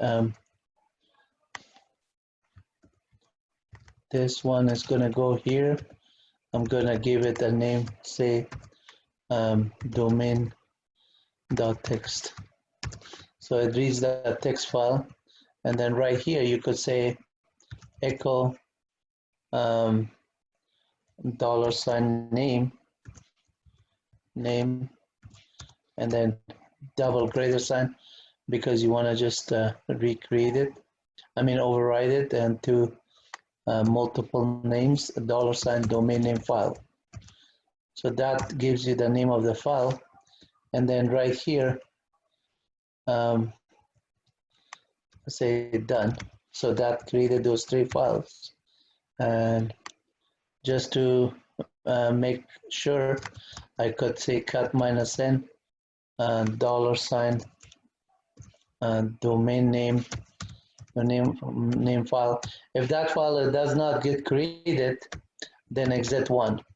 Then right away exit and see what's wrong with it. But if it is there, I want to just verify.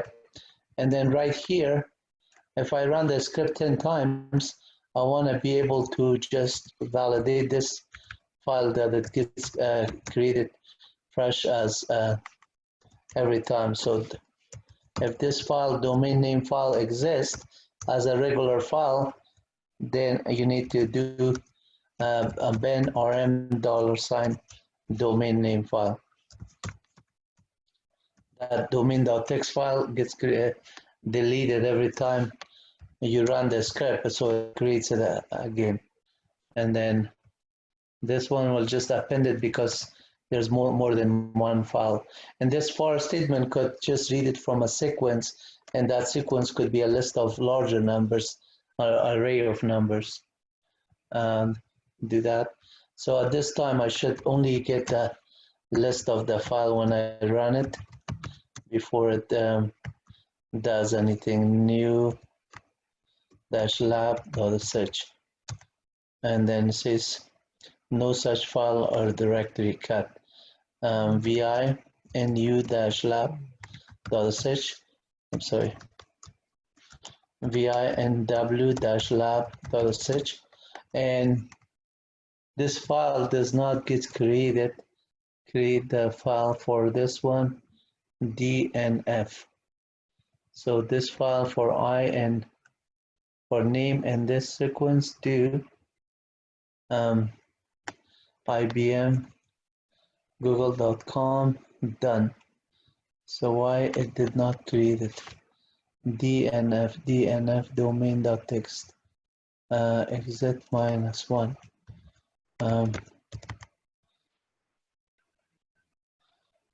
Let me see, $name is there for I in sequence do done.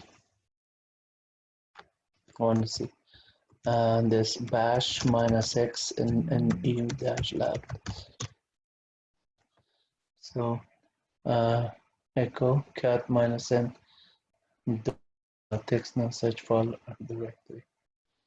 It does not got created. Cat minus in Google. Okay, so somehow it did not get into the do part. Why it didn't get to the do part? New dash lab dot search.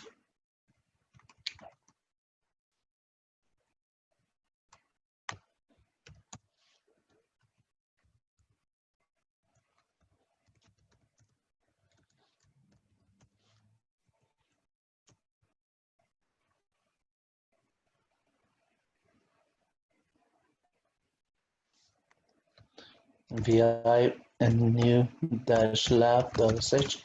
I'm gonna put a debugging option right after this. Say set minus X, enable the debugging, and then run the new dash lab dot search. So it did this argument, that's fine. And this one says if this file doesn't exist, which it doesn't exist, remove it. It did not remove it because the file did not exist.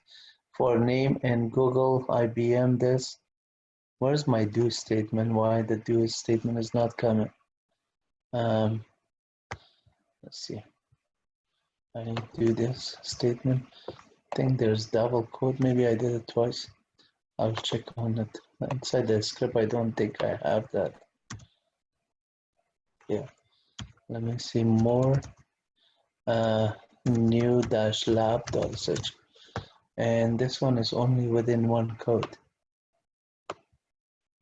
So if I just quit out of here, I say this, copy, paste. See, when it is happening with this, I don't know why the do statement doesn't get executed. So $sign name, I'll find out why. Double greater sign t.text, and then done. Now t.text got created with the information there as twice added. Okay, so if I just do this and then remove t.text and then run the parameter with this sequence. So this one is you want to do it within a array like this, and then put this into one option, this as a second option, and then this as a third option, and then close it, and then do that. So for this, it does not take it as an array like this.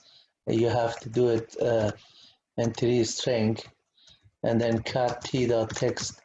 That's just exactly what I want. So now it's in an array list. vi-nw-lab.sh.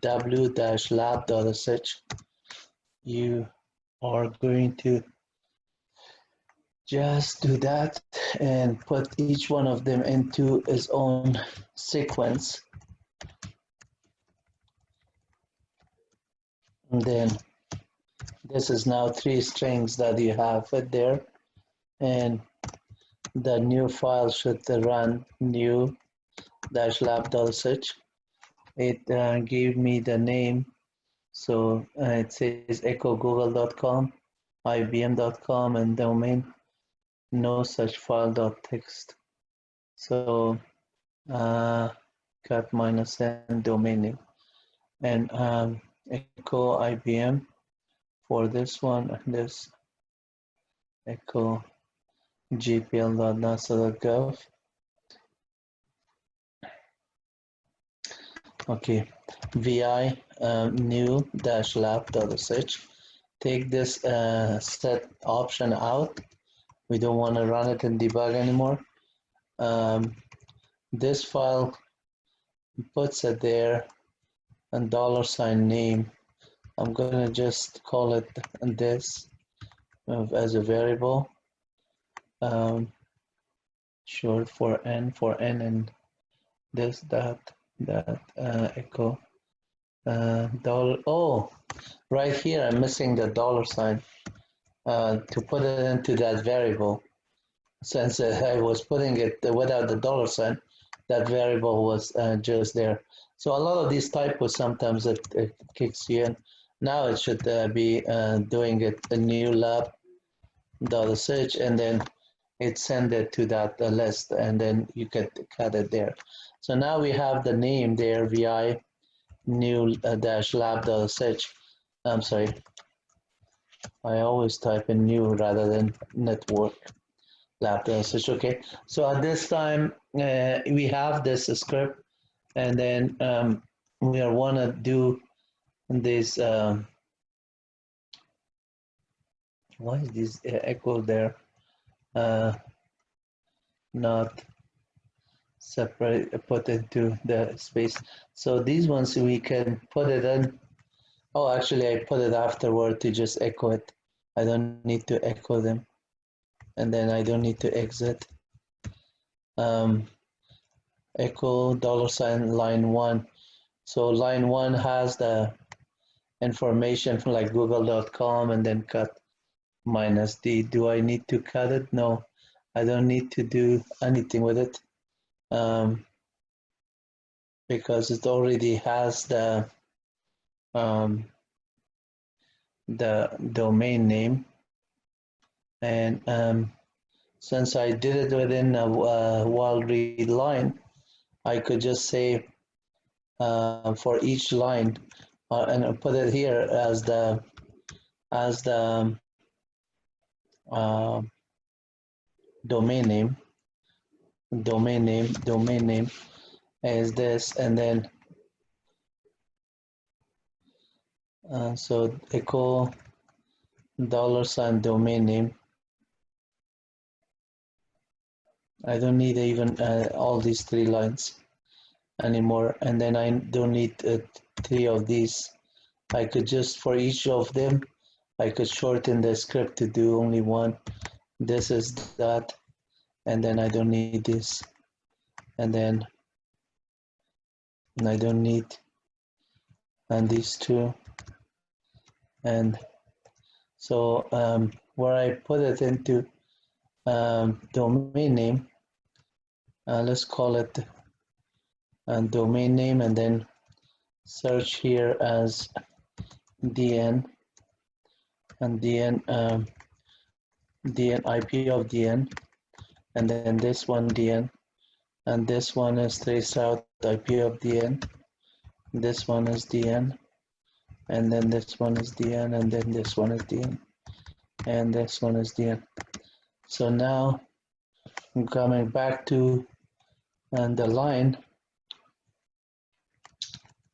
Well, read DN, it's already having the domain name, so we get the IP address from this line, do a trace route on IP domain name, and then IP domain name is already there.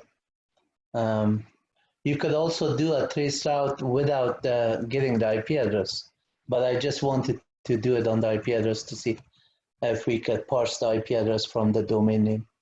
Otherwise, you could just have it already on the google.com and host name, and you could pass it on to those NS lookup and trace route the same way.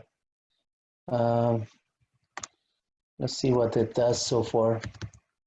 And now it's shorter because we're using one variable, like I was telling you. You could modify it, so vi new dash lab and the search, and I don't want to exit out anymore, so I exit out of it and run it. So there's a line 24 end of line because I'm closing something or opening something that I'm not closing. So line 24 through 39, something is there. 24, let's see. And this one, it says, okay, do a NS lookup on it, get IP address of it. Yeah. So in this one, you have to close the backtick because you're opening it there. You need to close it. And then line 39 was the end of it, I believe. 39 is the end of line, yeah. Normally, if something doesn't get closed, that is complain about. So in this case, it is now doing something. So let's say trace route on that one, it says for the first one, what we could do is invalid option Q. Minus Q is equal MX is not understood. So let's control C out of it. VI and W dash lab dot search and minus Q is equal MX. Oh, minus Q is equal MX now is okay. I had a space for no reason after the Q. Minus Q is equal MX. That's what I want. And then if it doesn't see the dash option when you pass it, we could do a backslash on it, but most likely it's going to see it. So we did this one. We could say, let's say, echo working on $sign domain name. Now, please wait. And then new line character. So it is there. And use a minus E here. So the new line is understood. Under echo minus E. Clear the screen, run it with nw-lab.search. It is working as we expected. So let's see if trace route on the last one, it is coming and everything. So gpl.nasa.gov. So how is this script working? Let's see for each part of it. We run it, and this is the name of the domains that we want to do. First one is google.com. Please wait. It does a trace route, and then a number of times in second. You can look at it. You can even do a time X or time on the trace route command and get the number of millisecond that it takes. And then as well as you could just parse each of these numbers, for example, and then say, okay, for IBM, it took this much, for that one, so this one is faster. Non-attribute answer, this is the MX record for the first one, Google. Then it goes to the next one, authoritative answer from this one about google.com.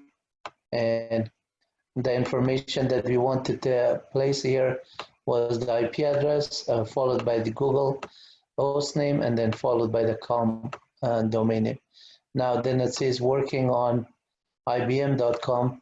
I could get rid of these comma from the things, because when you're putting it, you don't need commas. So that's why these are showing comma. Trace route, and then does that for IBM. Same thing with the MX record there, and then the GPL right there. And non-authoritative, working on this, and then the hosting gpl.nasa.gov, the IP address. So just let's see in this lookup of gpl.nasa.gov, make sure that the domain name here, as you can see, it is because gpl.nasa.gov, our script fails to just get the last part of it. So in this case, I have to just do it differently when the domain has longer names with dots separated. The last part, we want to just get it. So in this case, look at this, comma, comma, and those information that are done. And then the IP address that is showing here is the actual address that are showing, and we are getting that address here. So that's accurate. But let's go back to the script. I'm sorry, not run it again, new lab.sh. We want to just go get rid of these commas here, printf, and then we don't want these commas. And maybe it will require one comma, the first one here, but not these ones. So this is taking field 2 domain name. Rather than field 2, we could just say for gpl.nasa.gov, we get the separation separately. So we say if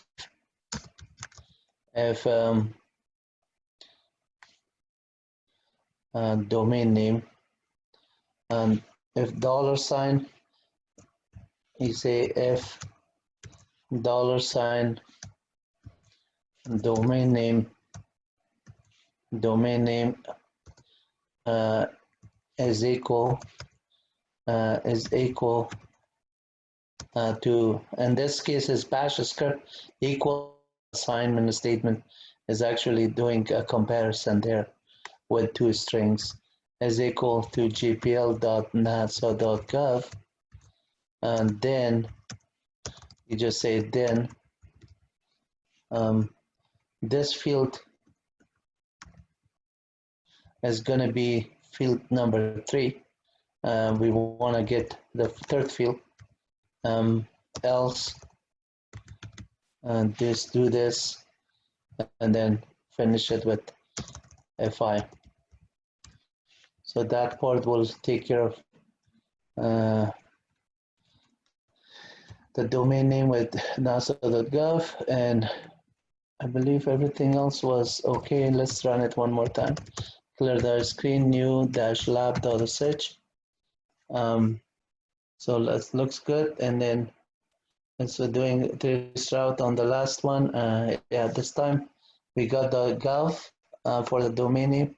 The host name is accurate, and then the host name, we call it the host name, but actually is the gpl.nasa.gov or IBM or something. We could just get that first characters of it. For this one is the whole thing, and then the other one is google.com. We could call it host name or domain name, it's the same thing, because a domain name actually is serving a list of servers or list of hosts, but that main host, that google.com, is having a IP record. Even though it's a domain, it is just also a record of google.com that you headed, or ibm.com that you headed. And if the company is a small company, normally it's one company. Like our unix.com, I have one server, and then that's how that is going to. I actually have multiple servers, not one server, but each one of them are pointing to the same host, our unix.com.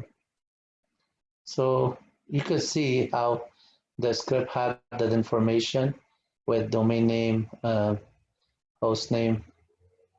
And instead of the host name, I could call it DNS name. So vi and w lab.sh, and then say host name. Right here, this field should be called DNS name. Create DNS name. And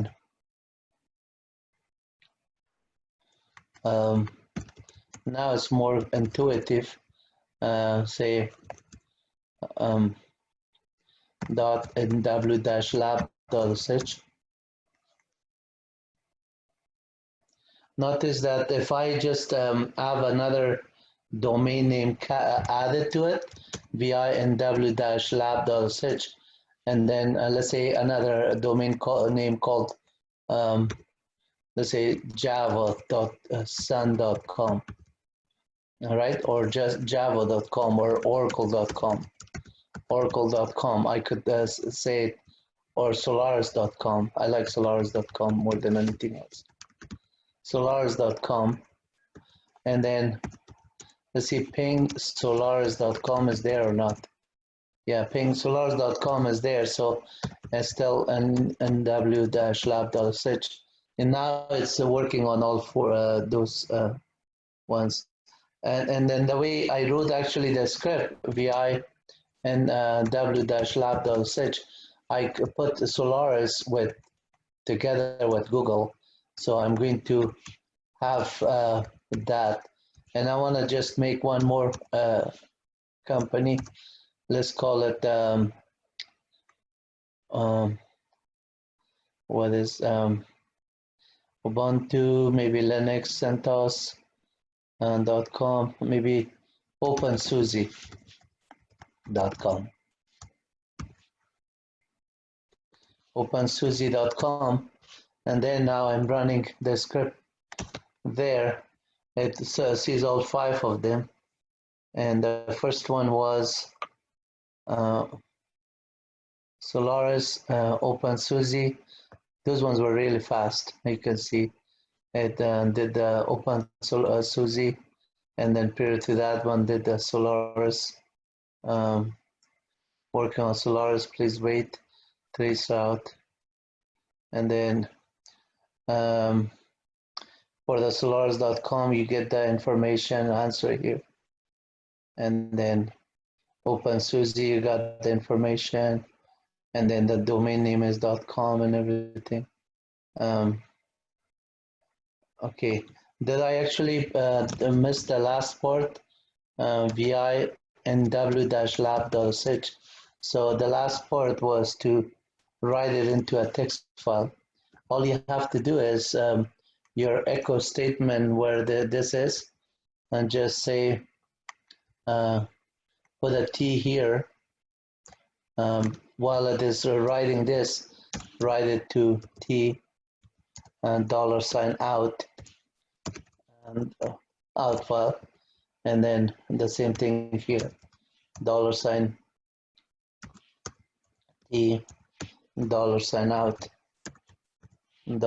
$out.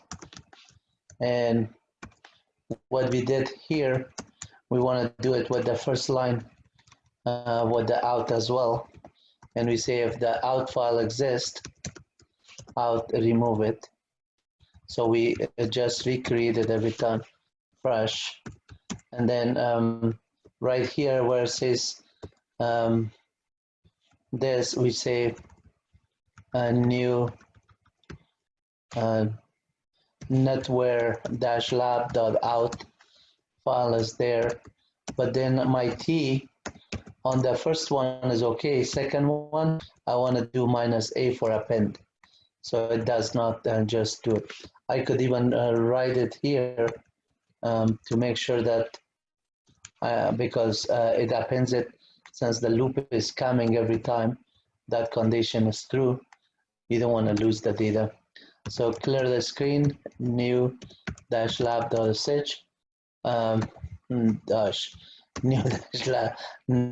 network-lab.sh. Okay, so it is running, and we should have a .out file with whatever I named it, and just look at that one. Let's see what ls -lstar.out, cat a new-lab.out, cat, sorry, this is my 400 times that I'm just writing an E there when I didn't mean it. Solaris.com, OpenSolaris, Google.com, and gpl.nasa.gov. So where that why did not write that nw-lab.sh, the last part. It writes it to printf a statement. I don't think you named the file out, like the first 5 lines. I think you named it DNF, I think. Really? Yeah. No, the out file, I think I named it that file. That's how it got created right here. The variable. Oh, yeah, thank you. Thank you so much. Yeah, so I just typed it, cut and pasted. I did not modify it. Thank you. So this file gets created, new-lab.sh. I need to pay attention while I'm typing. Sometimes it's like too much, and if at fast speed, you could just get it. But it's good that you have good eyes and we could look at it. And these are the part of learning curves that everybody should see their own mistake and versus other people's mistake.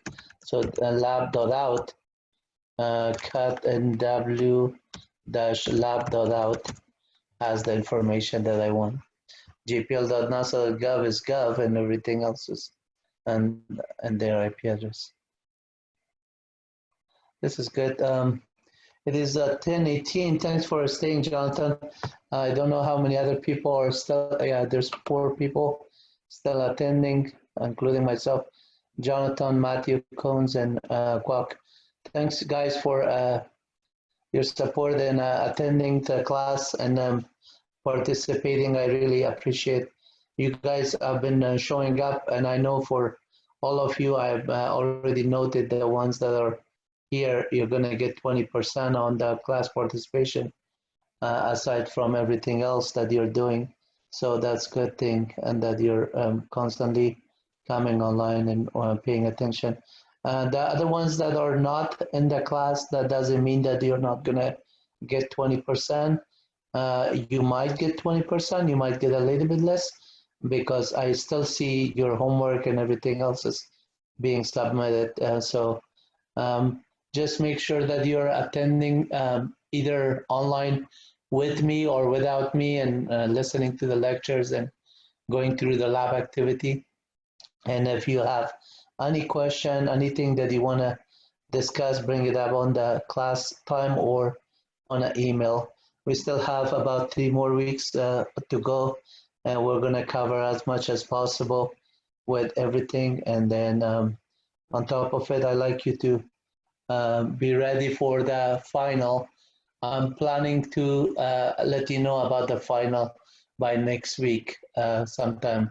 So next week sometime I'll tell you how we're going to have the final exam, and how we should have it as a project or as actually a final exam submitted to you, or something that you could submit back.